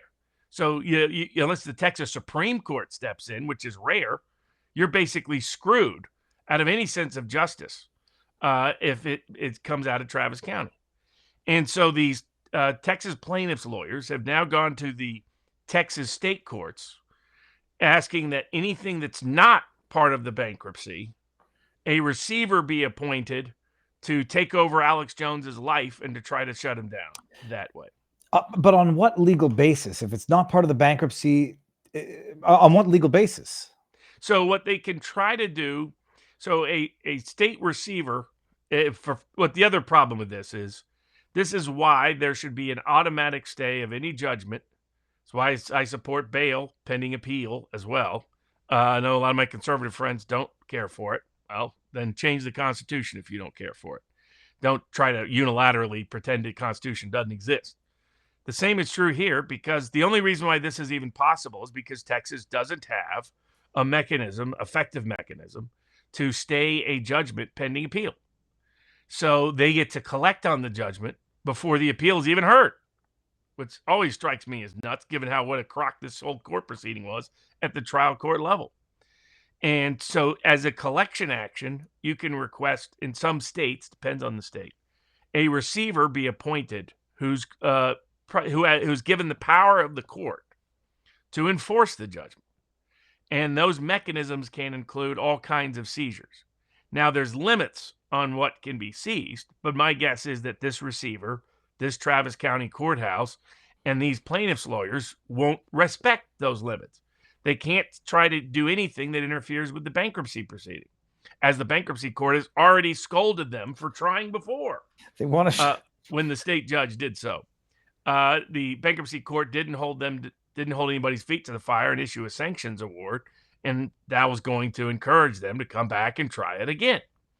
And so in Texas, you have a long list of things that are exempt. The receiver cannot collect on anything that's exempt. The receiver cannot collect on the homestead. The receiver cannot collect on any retirement. The receiver cannot collect on a wide range of benefits that are received, particularly government benefits, but other benefits as well can fit within that category. The receiver can't collect on, there's $100,000 for a family of exempt individually owned items. Your principally owned vehicle, they can't collect on. So there's a bunch of things they cannot collect on. But that doesn't mean they won't try, because that's how rogue the Travis County courthouse is. That's how rogue the receiver is likely to be. So watch them try to see, even though they failed in bankruptcy court, to try to seize ownership of Alex Jones' social media accounts, to try to seize ownership of Alex Jones's identity, to try to seize ownership of bank accounts that are exempt from coverage. For example, you can't collect wages. And the Texas Supreme Court has made clear you can't collect the wages once it's in a bank account either. But they'll violate the rules because that's who they are. Wages up to what amount in Texas? I was just trying to look that up. No wages, period. Can't collect wages, period. You can't collect wages, salary. Yeah, right. That's exempt. Texas has the broadest homestead exemption, exempt from collection of any state in America. But I'm going to ask the stupid question. If you can't collect wages, what the hell are you supposed to seize or garnish in order to satisfy a judgment? You can only collect the excess of that. So that if you're the person you're suing lives in Texas, there's not a lot you can collect unless they've got a lot of extra properties, a lot of extra incomes, a lot of extra accounts that are not 401ks, that are not IRAs, that are not in pension funds, that are not. Your principal homestead can be a massive farm. Right? So, I mean, in Texas, there's a reason why Texas has the aggressive homestead protections. It's designed so the state can't take certain fundamental liberties away from you, even if they do rig a trial and get a crazy verdict against you anywhere in the country, because Connecticut has to enforce its judgment as well in Texas. So if you want homestead protection, Texas is probably the best state in the union for it. Now, there's a lot of other legal ways to protect yourself that are more creative using jurisdictions, but what they're trying to circumvent is that. And so that's why my guess is they want to seize bank accounts that are exempt, but pretend they're not. And they probably want to seize his name and likeness and image and social media accounts. And that the reason they're doing it, the timing, is to shut him down right on the eve of the election, because he's an effective spokesperson. Because that's how they're going to misuse and abuse every power, because that's what they have done throughout the entire case. And Travis County will remind everybody that they're as nuts as the Colorado courts, that they're as politically partisan as the New York courts. They are hopelessly prejudiced and unrespecting of constitutional restraint as the DC courts. That's what liberal jurisdictions have become. And it's why we need to look at ways to take away power from them going forward, because they are abusing it at a dangerous and perilous level for the constitutional freedoms of the country to simply, be around in a decade. Well, I'm certainly going to clip this and make it into a short, because I do think you're right about them trying to seize his personal social media, his name, his brand, his persona. We had talked about it a while back when they were trying to claim that was part of the assets in bankruptcy. So I have no doubt they're going to try to do it. If I may, let me entertain some of the Rumble rants over on Rumble. There's a big one that I saw from King of Biltong. Biltong is one of the most protein-dense foods in the world, packed with B12, zinc, iron, creatine, and more. Need a healthy snack? Get yours at BiltongUSA.com. Viva 10 for 10% off. Game is available. It's delicious. Ben Hamilton says, love you guys, keeping the truth alive. Lucy the dog says, she did expose wrongdoing, but the evidence wasn't allowed. The SOS Secretary of State, Deep State destroyed a good saint of the Most High. Let me go to the right-hand side because I can figure out how to do this here. It says, re-weather control from Pasha Moyer. I think you're correct, Viva, to note that whether or not it actually is happening, it is fascinating to know what the naysayers do not say about it. Gives one pause. No? Salty Scotch. Thank you, Viva and Barnes, the engaged few. If those job numbers were massaged any harder, they wouldn't need a cigarette and some wet naps. Yeah, massage, i.e. lies. Emergency powers don't count. Tropical Rocket. Karen Toff, hey Barnes, I'm not saying you won't get, I'm saying we won't get our hair mussed. I get that one. Andy Pearson, help me find emergency powers in the Constitution. Pinochet's helicopter tours. FEMA is ripping off the taxpayers. FEMA employees do not deserve the amount of money that they are paid for the quality of services rendered for the people. We must demand 50% pay cuts, minimum for equity. Freddy65, what about the so-called DEI-approved vendors for FEMA? Supposedly one reason they're denying supplies. Tropical Rocket, taxpayer-funded orgs are not supposed to be fact-checking. They should be providing real-time account of their work. Crash Bandit, don't forget what this government did not do for Hawaii and Palestine, Ohio. Never forget. Hiram, federal fiscal year started October 1st. They claim FEMA doesn't have sufficient funds to deal with the hurricane. Oh, I get that. They do have it because their year started now. Interesting. Sammy, I'm sure Kamala meant to say Lebanon, Pennsylvania. What jurisdiction does FEMA actually have? We talked about that. Tropical Rocket. What is the Constitution means to keep judges honest? And then Squigs, 1618. Could Trump, should he win the election, pardon Tina? No, it's a state case, so he can't pardon Tina. Who could pardon Tina out of Colorado? It has to be the governor. The right? governor. Who is the governor? I don't know the specific rules in Colorado, but usually it's the governor. Yeah, sometimes it's like a committee and stuff like it varies by state.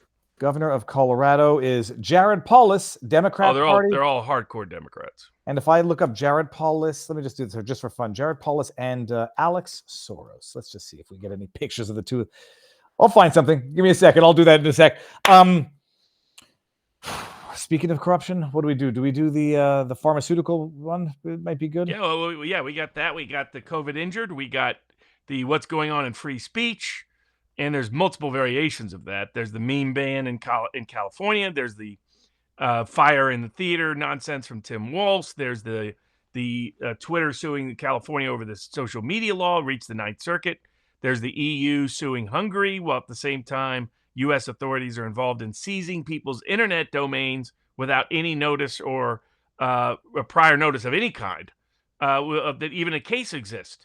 And they're busy seizing it on grounds that directly contradict what they're doing to Hungary about when it is and isn't okay to try to control foreign speech influence. Well, let me just take a pause and say we just cracked 20,000 live. We're at 20,108 right now. Do we have any fun additional rack readings? No, not yet. I have to see. You get 20 minutes until you can do another one. I got a minute and 17 before we could. They limit, so you don't just sit there for an entire stream reading racks. Not that I would do that. I'm a married man. Let's do the Gavin Newsom, that jackass who parades around. I think it was a late night talk show where he's like, "Yeah, this is how easy it is to govern. I just sign a bill here, sign a bill there, and implement a wildly." What is the word I'm looking for? Facially, is that the word? Facially, I'm sorry, facially unconstitutional law go into effect, where he's going to outlaw AI-generated memery that has the purpose of influencing elections, whatever the hell. Bottom line, I don't know who the plaintiff was that took it to court and already got an injunction enjoining application of that law, which they said is, I don't know, prima facie on its face unconstitutional. They did not implement the least restrictive means possible in order to address the problem. You all remember, I'll get the video in a second, but it's Gavin Newsom saying, look, when Elon Musk retweeted that obvious parody troll video of Kamala Harris explaining why she's the ultimate DEI hire. So if you criticize her, you're both a racist and a misogynist. And then Gavin Newsom says, I'm going to pass a law to make this illegal. And then, I don't know, 2 months later, puts out a bill that outlaws AI-generated memery.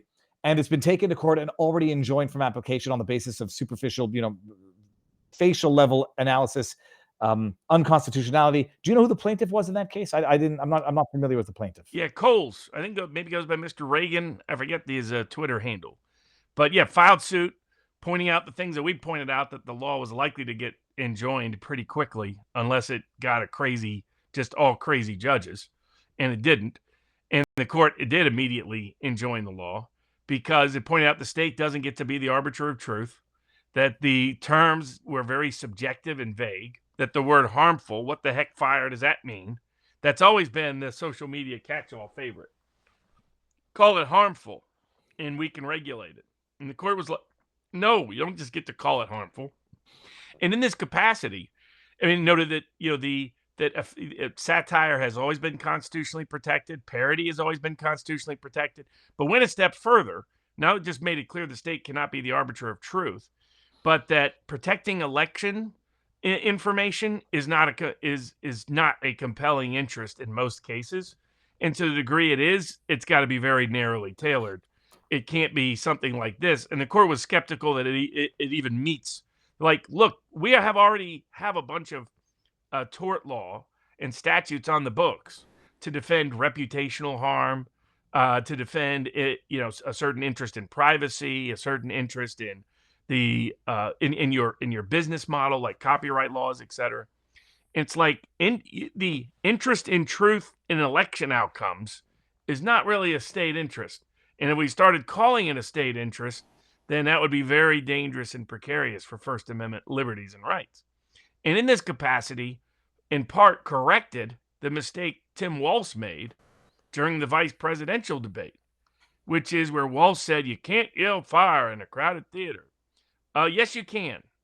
And that decision came from a horrendous decision issued during World War I by Justice Holmes, who himself regretted it 3 years later.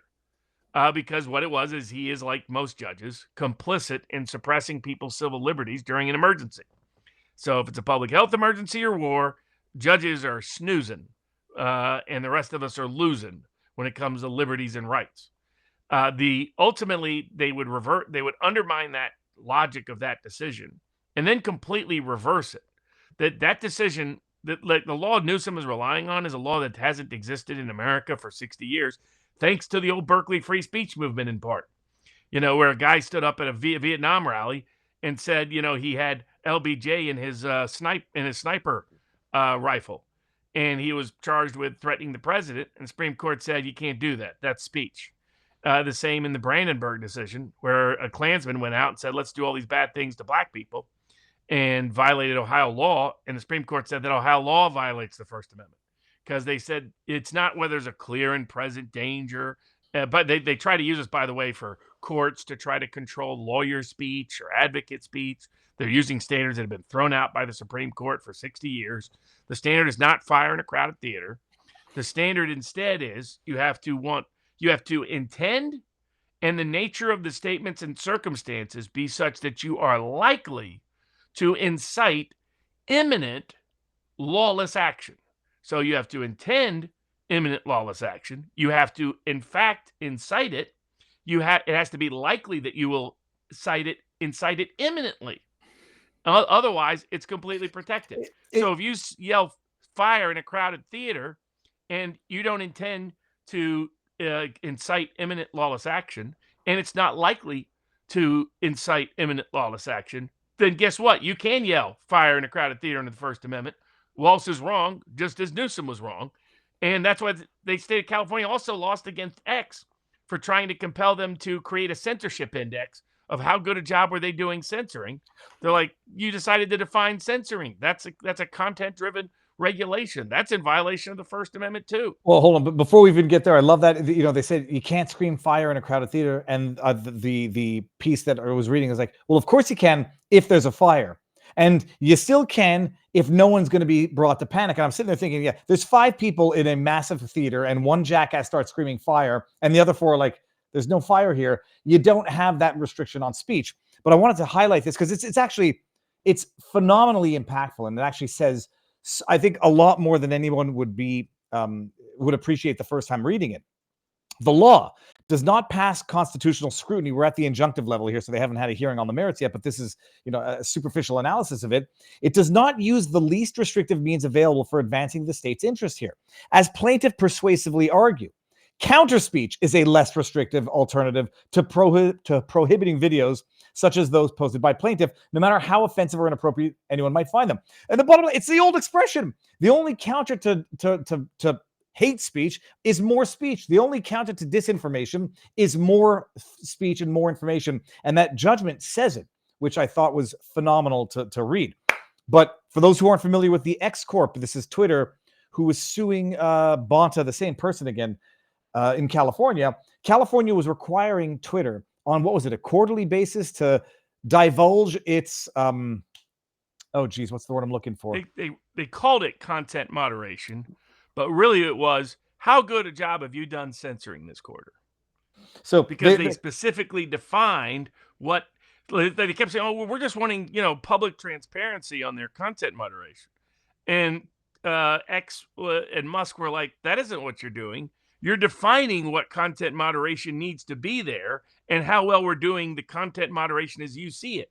And there's another word for that, censorship. How good a job have you censored this last quarter? And tell us how well you've censored and publish to the world how well you're censoring. That's compelled speech, and that's imposing on them disclosing information that is content-based. And so consequently is very suspect under the First Amendment. And the Ninth Circuit made clear, there's like, you don't need this for actual transparency. If you chose not to define what content had to be moderated, you might have been okay under just, hey, let's see what transparency is. But that isn't what you did.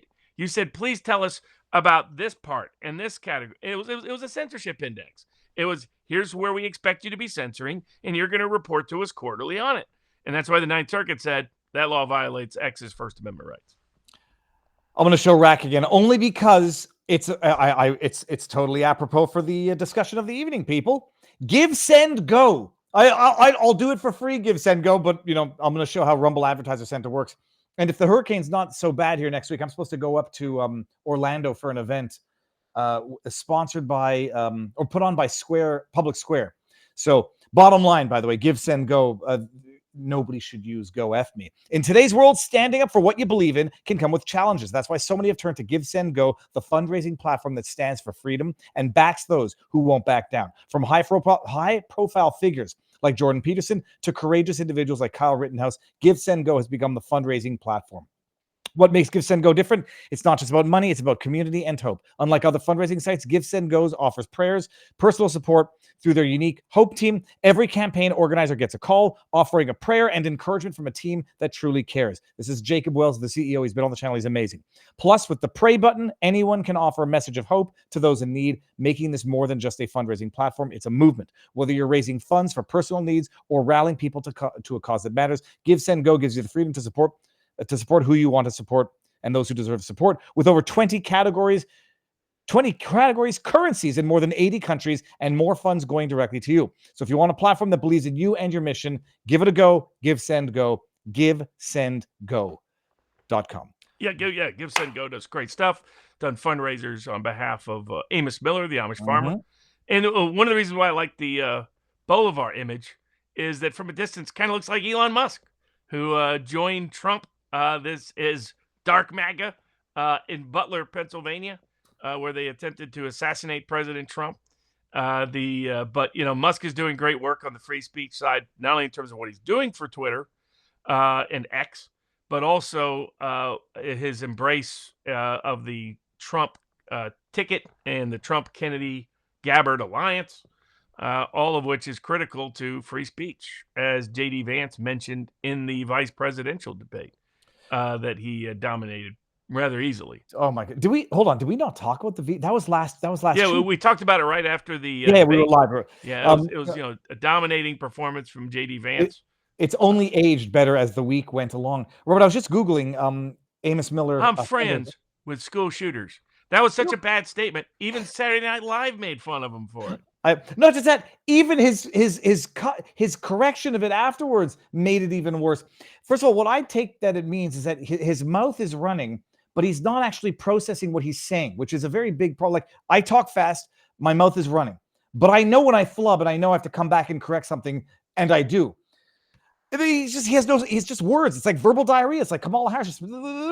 What is the Give, Send, Go for Amos Miller? I found one that says Amos Miller under attack again, created by Chris Hume. Right now we're just doing the fundraiser for the pumpkin pie, but they've been very helpful in the past for legal fundraisers. Yeah, I remember we shifted it to something where people get a direct, tangible benefit.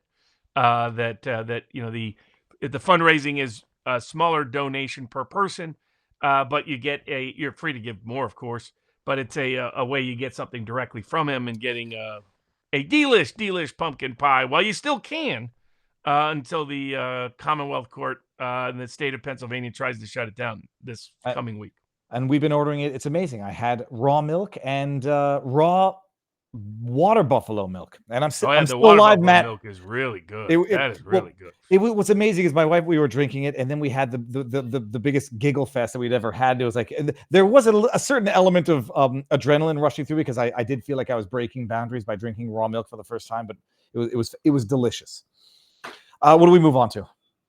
Briefly on the speaking of lawless actions by this administration, the latest effort by the Biden administration to buy votes by skipping Congress and deciding to selectively forgive various student loan debt was enjoined. It was initially looked like that they were going to get away with it by one court. It got transferred to another court. I actually know the judge in that court. I have a case in front of that judge. And that judge pointed out every court that's looked at this has said this is illegal. You got to go through Congress. You didn't go through Congress. Consequently, that latest effort to bribe votes on the eve of the election has failed, and that student loan effort has been enjoined. Forgiveness effort. They had limited the scope of the student loan forgiveness in order to try to render it compliant when it could never be. But two things. What are the limits? It's going to be a stupid question. I think I know the answer. But when they do things by way of executive order, executive action, what are the limits? Like, now I understand. Well, is it part of executive authority or not? If you're trying to spend money, then typically that has to be approved directly by Congress. Otherwise, it has to be pursuant to Article 2 powers under the Constitution. So Article 1, legislative branch; Article 2, the executive branch; Article 3, the judicial branch. So does Article 2 give you that power? And if it does give you that power, does some other provision of the Constitution, like the Bill of Rights, take it away or limit it in some meaningful manner?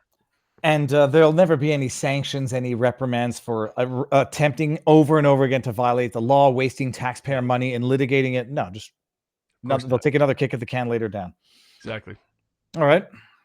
Fantastic. What now? We got a range of ones. So but on the free speech side, they're seizing internet domains without notice. Okay, so I read this one. It's interesting, and I know I appreciated what you're getting in after. So the bottom line in this is that it was an ex parte court order that was issued to go after Russian hackers. And they're alleging all sorts of unlawful activity from, I don't know, where they're based, but what was it called? Blizzard? The word Blizzard. Yeah, Was in, right? they said, well, they just put a label on it. They said, we think we've been the victim of hacking. We think we call it Star Blizzard. It's all Bill Gates and Microsoft who got the New York and state of Washington attorney generals to sign up for them. That's why those two are on there. And they've sued John Doe's. So they haven't sued anybody. So they're going to a court and say, hey, court, here's about 100 domains. We would like you to shift their ownership to us without the other side even knowing it's going to happen. We want you to go to the registrars of those domains, the people who control the ultimate ownership of a domain name, and we want you to order them by court order under contempt authority of criminal sanctions potentially to transfer in secret ownership over all these web domains to us. And our sole grounds for it is we think there's these John Does. We think they're part of a hacking operation. We think they're connected to Russia. And they don't even say that these sites are the sites. They say, we believe these sites have been used for the purpose of doing this. Not that Russians or anybody owns them impermissibly. And they say, but they're like, but you can't do it because if we're right and you let them know and they come in here, then they might stop us from stealing their websites. And the judge, because it's a judge in D.C., says, yeah, no problem. And just signs an order transferring ownership overnight of 100+ internet domain names, many of which appear to be just basic domains, like law-related domains, design-related domains. Like, I expected to see weird domain names. Instead, it was common domain names. I'm like, you just stole a bunch of people's domain names and gave it to Microsoft so they would have complete unfettered access and control over it so they could look at everything without a hearing, without notice, without any evidence, without any discovery? This is insanity. You send me the decision. You send me this order. I see it's 120 pages. I'm like, oh my God. All right. First of all, ex parte temporary. So this was all done without even notifying the defendants, from what I understand, if the law is anything like what it was up in Quebec. Yeah, in fact, he admits it, that no notice. The defendants haven't even been served a suit. They don't even know they're being sued. Not only that, the people who own the sites are not even named as defendants. Listen to this. He's just seizing their domains because supposedly somebody bad somewhere once used their domains for some bad reason. Well, I'm reading the decision, and you just read this. There is good cause to believe Jane Doe's operate a sophisticated Russia-based cyber criminal operation. Look, I have the problem. It says Jane Doe's. Okay, we think, and then what they've discovered now is just say Russia. Hey, we think there's some Russians that are doing some bad stuff. Can you please give us all these domain names? Can you just steal them from these people and not let them know about it and let us control it and own it and shut down huge internet domains overnight? But I'm so sufficiently naive that I presume that they have the identities and they were just keeping them. They were keeping them redacted. They don't know. They don't know who it is, and yet they don't know who it is, but they do know they're Russian. There's good cause to believe who they are, what their names are, but they're definitely Russian. So they go into this, by the way. When I was surprised when I scrolled to the end to see what the conclusions say, but then when I get to the end, it's just endless lists of domain names. And then you realize the court order itself is only 9-10 pages. There's good cause to believe, yada, yada, yada. And then they go on to seize a bunch. So look, I know what I think in terms of this being what it is. What do you think is the underlying intent here? Are they trying to seize domain names? Are they trying to rationalize or set precedent for the ex parte unilateral seizing of private assets? Like, what do you think the underlying? It's both. But in particular, what would happen if tomorrow the government controlled Rumble? Right? They go in and get a secret order requiring that the ultimate registrar of Rumble, its authority, be transferred to somebody else. The government. And they can shut it down overnight, a month from the election. They could shut it down, or they could control it and manipulate it without people knowing. Without people fully knowing, being cognizant and aware of it. Look at what they're trying to do with Alex Jones. They're trying to use a receivership to control and own Alex Jones, his image, his likeness, his public representations, his public statements, his public access. Here, they're using these proceedings, just say Russia, and watch. A federal judge will, without a hearing, without notice, without them even being named as parties to a case, without it even being alleged that the people who own and control these sites have done anything wrong at all. I mean, that's what's extraordinary. I kept looking for, well, clearly you have, no. That's why they're not even named defendants in the case. Wow. They're saying these Russians have used these websites. Please let us control these websites. Oh, well, is RT on Rumble? Yes. Okay, let's go in secret and buy up and control Rumble. And then overnight, without Rumble even knowing, they could have all the inside information on Rumble because they would own the domain. They would own everything about it. They would own all the traffic. They would own all the information. So they're setting up a precarious precedent. And what's striking is the same group of people, ideologically aligned group of people, are suing Hungary in the European Union because Hungary simply stood up and said, we don't want foreigners illicitly interfering in our elections. And they're like, that's violating people's human rights. So somehow it's not human rights for people to have access to Russian media in Europe or the United States, but it is human rights for everybody to interfere in Hungary's elections. It tells you how insane the law is on this and how directly contradictory they are in the same week. No matter how cynical you get, it's hard to keep up. Robert, I feel stupid now for not even have made the connection. We talked about it earlier with the breaking up and selling off of TikTok. And I said, oh, they're going to use it as a pretext to go after Truth Social, maybe even Rumble. But you're right. Hey, just accuse Rumble of being having accounts that are Russian propaganda, whatever, that they have to shut down. And ex parte, Rumble doesn't even know. Let me bring this one up here. Patty F. Weber, $100 tip over in our vivabarneslaw.locals.com community. No question, only gratitude for all you do and for sharing important information with us, Robert and David. Patty, it is a pleasure and an honor, and thank you very much. I love the fact that Robert makes me smarter and more cynical, and I thought I couldn't get much more cynical. So what the hell? But the thing is this, okay, so they haven't named any defendants. Who? It's going to be the owners of those domain names, whatever they are. Yeah, they'll have to come forward and take, and then they what they're being forced to do is litigate this in an unfriendly forum. So DC. They've got to initiate action themselves. They've got to do so in the D.C. District of Columbia courthouse that is already prejudiced against them to try to restore their rights to own their own domain. And it's a reminder that there are central locations along the internet highway and that the government can seize control at any time of some of those places and locations. And that's what, like it starts off with sort of generic ones, but then you get into it's like seclaw.com or, look at that, bigdatabroadway.com. I was like, hold on a second. Some of this is just real generic, basic sites. And for which they have no allegations in the complaint and are listed in the order that these sites are controlled by anybody doing anything illegal. Cloud info. I'm scrolling now so that the chat, the aggregate knowledge of the interwebs could, look into this to see. Cloud IT Hub. Oh, I'm sorry. Seized and given to Microsoft overnight. Let me see here. What do we got? Data Web Hub. Data Web Hub. Seized and given to Microsoft overnight. Okay, let's see what else we got coming down here. DocSecGate.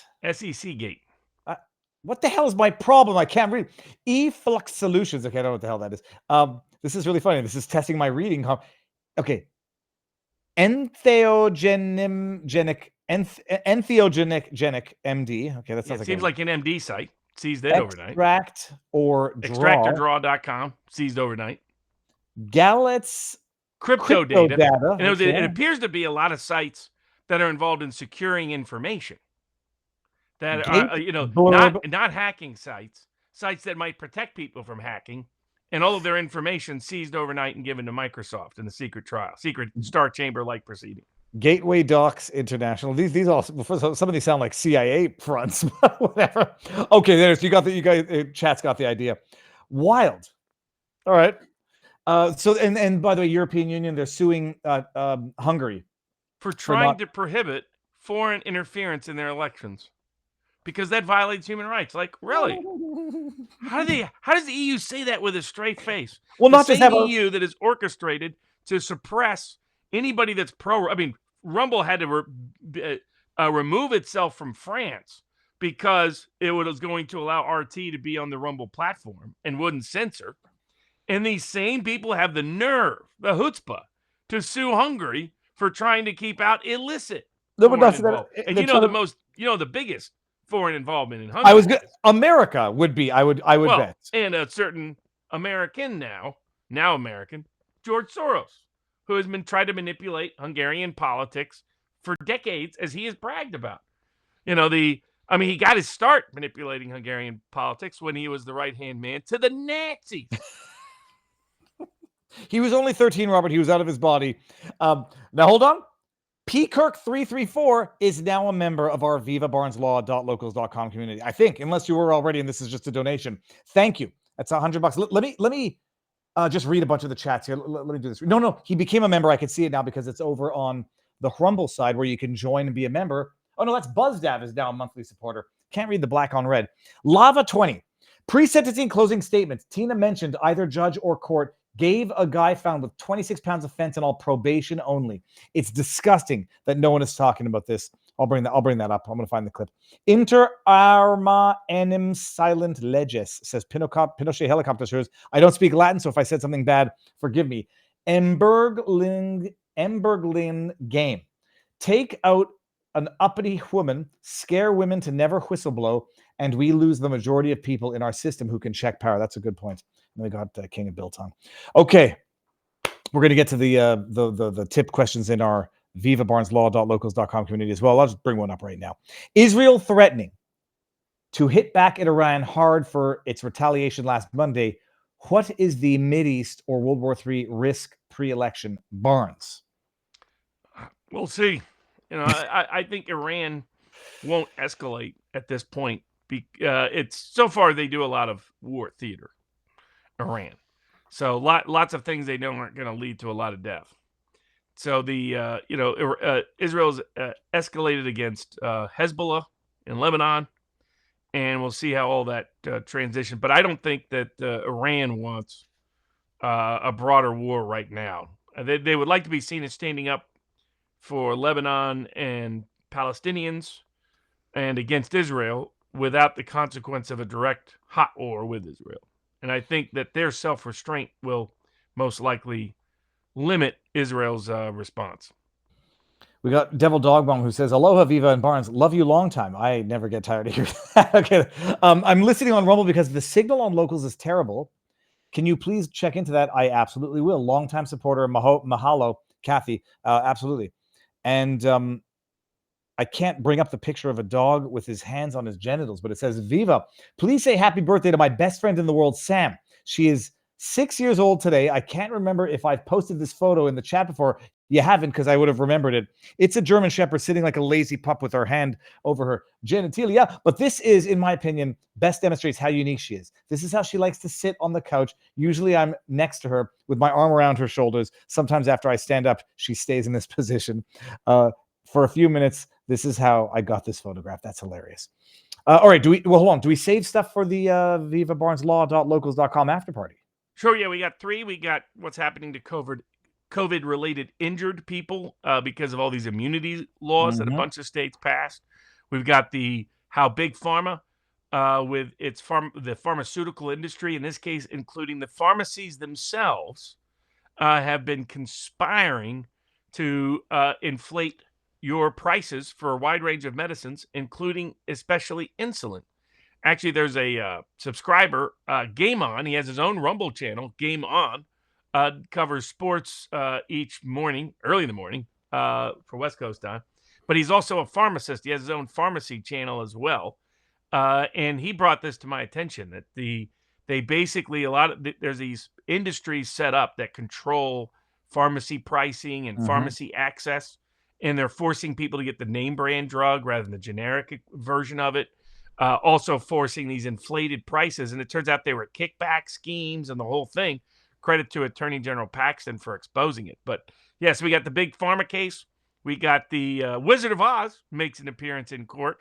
And what's happening on COVID immunity that we can discuss at the after party at vivabarneslaw.locals.com. And it will be up on YouTube tomorrow. We're not doing it because it's not allowed on the other platform. But I did want to bring up one thing.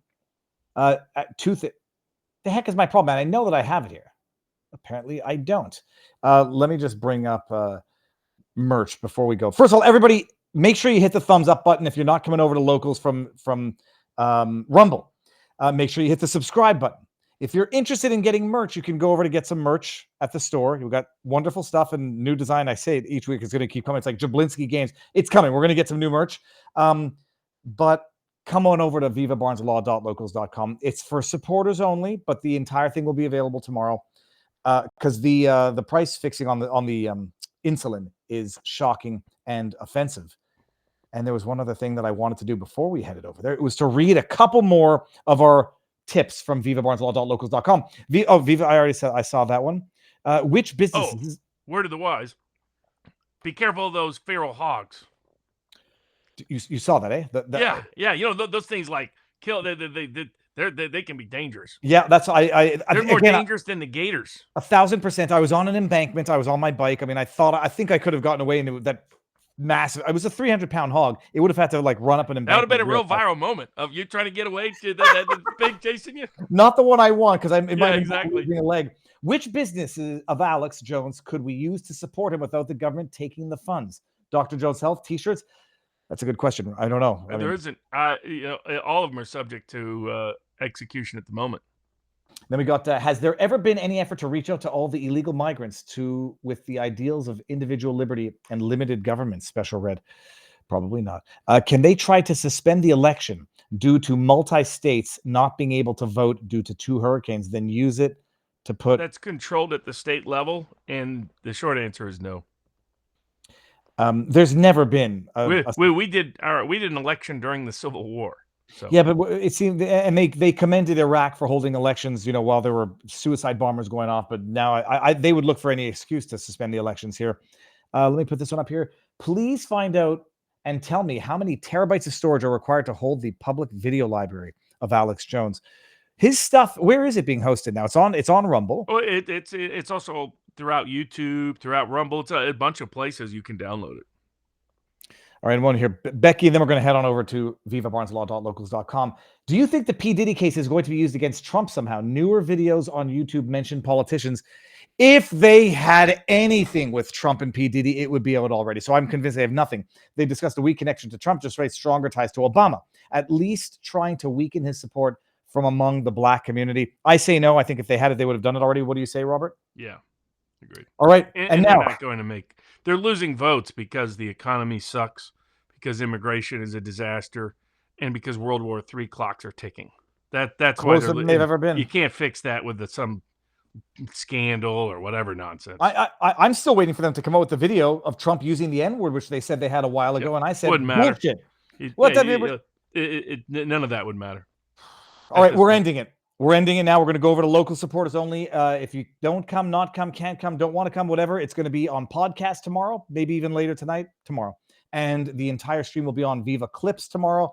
And the Viva Clips are going to be on Viva Fry throughout the week because I've got a good system with a local guy who's editing this together. I think the system is working. So that is it. I'll be live throughout the week. I'm going to be on, what's Mike Lindell's platform? I forget what it's called, but I'm going to be on there on Tuesday to talk about Tina Peters because I got a big mouth and a mildly decent platform to put it on blast. So stay tuned for that, and I'll be live throughout the week. So standard stuff. Locals, we got 30 seconds now to come on over. vivabarneslaw.locals.com. Viva Fry for merch. 1776 Law Center, Robert, and sports picks.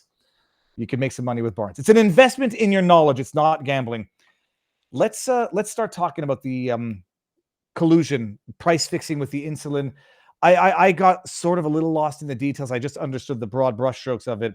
It sounds like the thorough corruption that facilitates the health insurance industry as a whole, but most importantly, it facilitates the continued promotion of unhealthy lifestyles that lead to diabetes so they can then treat it with price-fixed diabetes medication instead of just getting people not to get diabetes by eating healthy. But flesh out the conspiracy because it's shocking to me. Yeah, I mean, basically, a lot of your pharmacies are owned and controlled by a small group of entities. And you would think that they would want to negotiate for the best price for their customer, but they don't. They use their near monopolistic control over what a pharmacy can sell to inflate the prices because they get kickbacks from the drug companies as part of that inflated price. And that's what is detailed by the Attorney General Paxton of the state of Texas in bringing suit against these conspirators in violation of Texas state law. But that means they've been doing it schematically, systematically, now for decades. And it's a big reason why insulin, the cost to produce it has been drastically declining, and yet the cost to buy it has been dramatically rising. So it was a hockey stick. It was the environment crisis hockey stick, just like that. And it's not even commensurate with other medications or other products. Sorry, just to add that. Exactly. And then on the COVID injured case, what happened is a lot of people that were maltreated during COVID, a bunch of states passed immunity laws. And what's happening is the courts are interpreting these immunity laws so broad that hospitals and healthcare practitioners and others are getting away with killing people. And that's what happened in Alabama. They caused the wrongful death of someone with basic negligence and malpractice. And because they were given immunity as long as they were following public health advice, in other words, whatever Fauci said, that basically you can't be sued, even if what you did was egregious, even if what you did was wanton and reckless level of malpractice, nobody can be sued. And the credit to the Chief Justice, who said this violates Alabama constitutional rights, just like it would violate U.S. constitutional rights, of your right to petition the government for redress of grievances, which includes the right to trial by jury in cases in which you've been wrongfully injured by actions that we recognize that common law is being subject to recovery. But they're ignoring those provisions in favor of these broad immunities so that big pharma and big medicine and big government can get away with all the horrendous things they did. But it's one of the biggest reasons for the emergency laws. The reason why everybody wants to be acting under FEMA is because as long as they're acting under FEMA, they can't be sued, no matter how horrendous their actions are during an emergency. So it always comes back to specialized immunity for bad actors is usually what's lurking behind these so-called emergency proposals. And we're once again witnessing it again. I forgot to talk about Kayla Pollock while we had the 20,000 people on Rumble. I'm an idiot. I wanted to give an update on Kayla Pollock, who's still struggling to survive and share her Give, Send, Go. So I shared it over on Rumble, but we're not live there. Here's the link. In parts of Canada, you can sue. In some other jurisdictions, you can sue. Yeah, no, that's it. Because Kayla Pollock is suing, as is the family of Sean Hartman, who was the 17-year-old kid that died 30 some odd days after his shot. Because in Canada, we don't have the PrEP Act immunity. We just had hold harmless clauses in the government in the contracts that were granted by the government. So you can still sue the companies.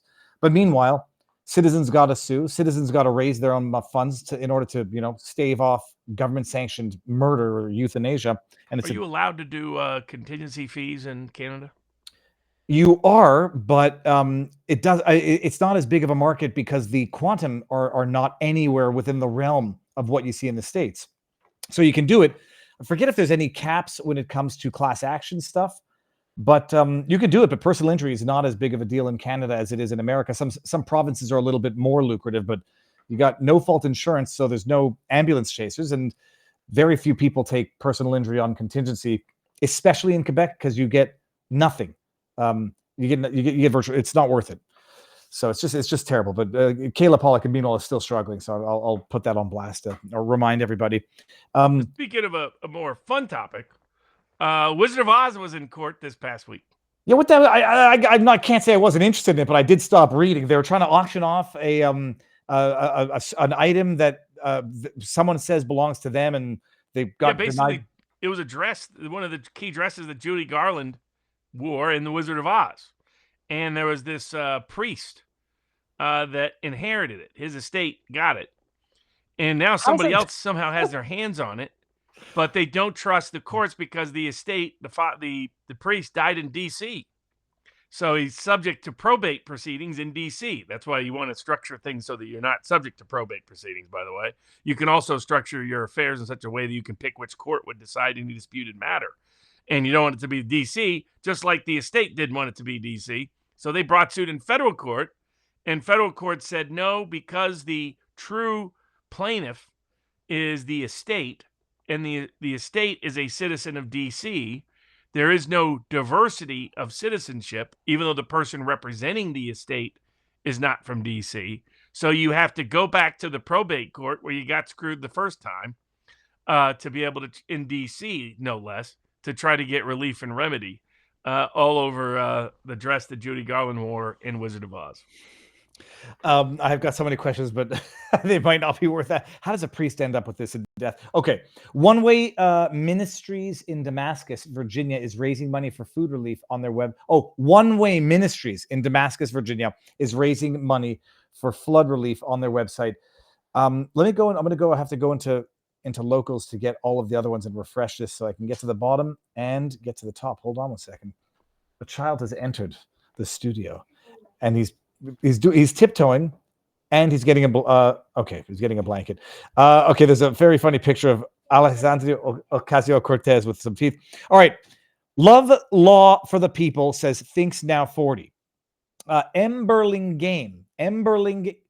Game says for Barnes, the founding fathers went to war as there was no other recourse to the lawfare. So we yet have room within the blinds of our legal system that we need not come to the same choice. Yeah, agreed. That's the hope. Sec 808, or it's Sec Bob, but it's 808, the numbers. How bad is the evidence of government collusion with Ryan Wesley Ruth's attempt on Trump? Did it take to suspend the case indefinitely to prevent discovery? Which case? I mean, I know which case. That's the Florida one, and that they got him locked up, and they don't want any evidence coming out before Election Day. So they got a long continuance of the case. How have I not? Oh, I feel I've been paying too much attention to other things. Often wrong. That was from Sec 808. Often wrong, John. $5. Trump had issued an executive order limiting the price of insulin that Biden removed when he got in office. Then we got Dread Robert, a judge willing to do things in secret, like in the C domain case, clearly should be impeached, and he and the group's asking for it should be prosecuted for abuse of power of the left. Why does anyone think that these secret hearings are legal? They seem to be an excuse with no evidence. In Canada, what was it called? A Mariva injunction. One of them was you can get those internationally. Yeah. I've got those before. Yeah, and you go ex parte because you don't want to notify them because you show dire they were intended emergency. For like fraud cases where somebody's hopping around with assets. Yeah, piracy stuff. You got them there for like 5 minutes.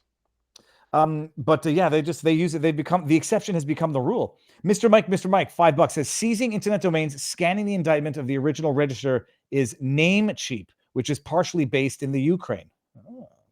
We'll share that link so with everybody. Well, hold on, let me get the case here. It's up here.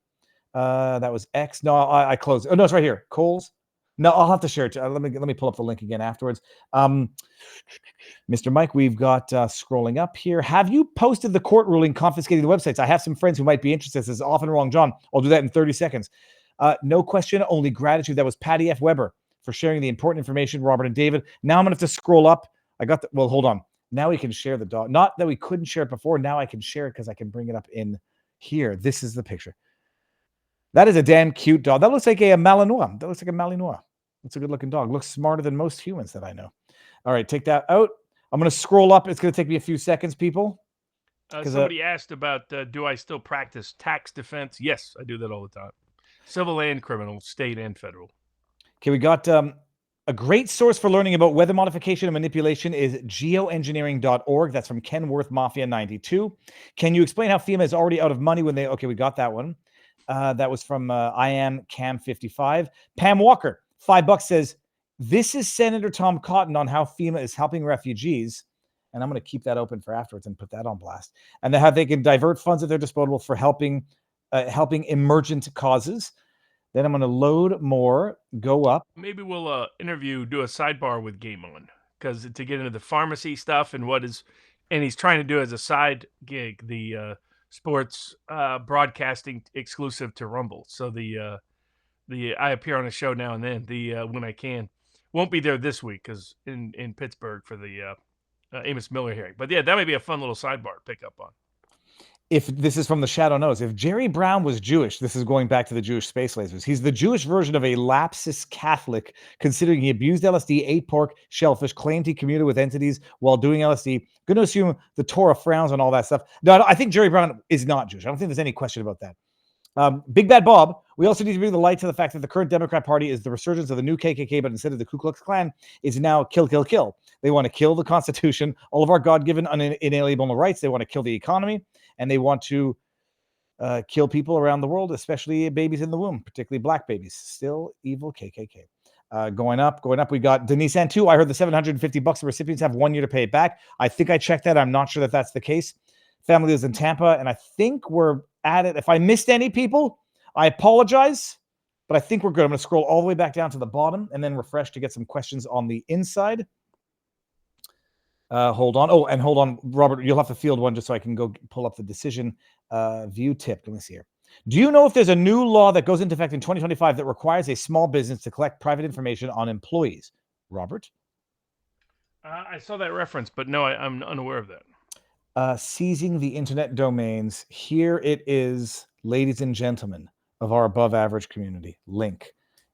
Go explore away. Rocky Roads Cola, $20 says, thank you, gentlemen Barnes. Do you still practice tax defense? Asking for a friend. I think I got to that one. Oh, this is Game On Picks that Robert mentioned. He did a broadcast on X where he explains ozymoic, as well as pharmacy pricing. It was really good. And love law for the people. I think we're good. And now if I go to the left here, what do we got here? Just to read some of the random cross-section, as Barnes would say. These past few days have been pouring over tons of video from North Carolina residents online. This is from Jonas McGregor. And nowhere did I see or read FEMA showed up immediately to help. I mention this because this is the narrative being peddled, especially by transplants who live in downtown Asheville. Yeah, somebody asked if you can see if locals can make it where they can minimize the screen while we're live. Right now they can only do it on replay. Okay, minimize the screen while but live. I've done that on my phone before. I don't know what that means. While live, You know, like instead of taking the whole scene, you can still hear it, but you can look at other things on your screen. Okay, I will definitely ask. I dare say I think we've done everything. We've done it all, Robert. Voila. Sir, will you stick around? We'll say our proper goodbyes. Okay, so just so we're planning, because I've turned down an invitation to do the Tim Pool party for the election night. We're doing whether or not we do it in person together, we're doing something live on election night. Yeah, I presume so. Okay, so everybody book it in your agenda. The only question is, do I go to Vegas or do you come down to Florida? We do something in the house, Robert. And then we can go into the pool after the. If it's an unhappy night, right? I'm holding my potato. This is going to be my. If the revolution is about to occur, where do you need to be? I'm going to load up on a number of things. I got an extra canister of gas, a full tank in the car, and 2 ocean fishing rods. Yeah, so one of our members bought a van and created his own RV, so that he can be off where he needs to be in cases of emergency. It was pretty cool. Well, hopefully we don't get there, but it's good to have that plan B around anyway. Just you always feel good when you know, okay, if something's going crazy, I can hop in the RV and get to where I need to get out of the momentary craziness. Get someplace in the mountains, have some food, have some water, have some security. Guns, gold, and a getaway. All right, everybody, locals, I'll see you tomorrow, guaranteed. Robert will see you. They will see you on all of your weekly appearances as well. And going to end the stream. And I'm going to remember not to end it right away. 10 seconds of silence. Locals, see you tomorrow. Everybody else who's watching this on replay, subscribe to Locals. Ending the stream in 10 seconds of silence.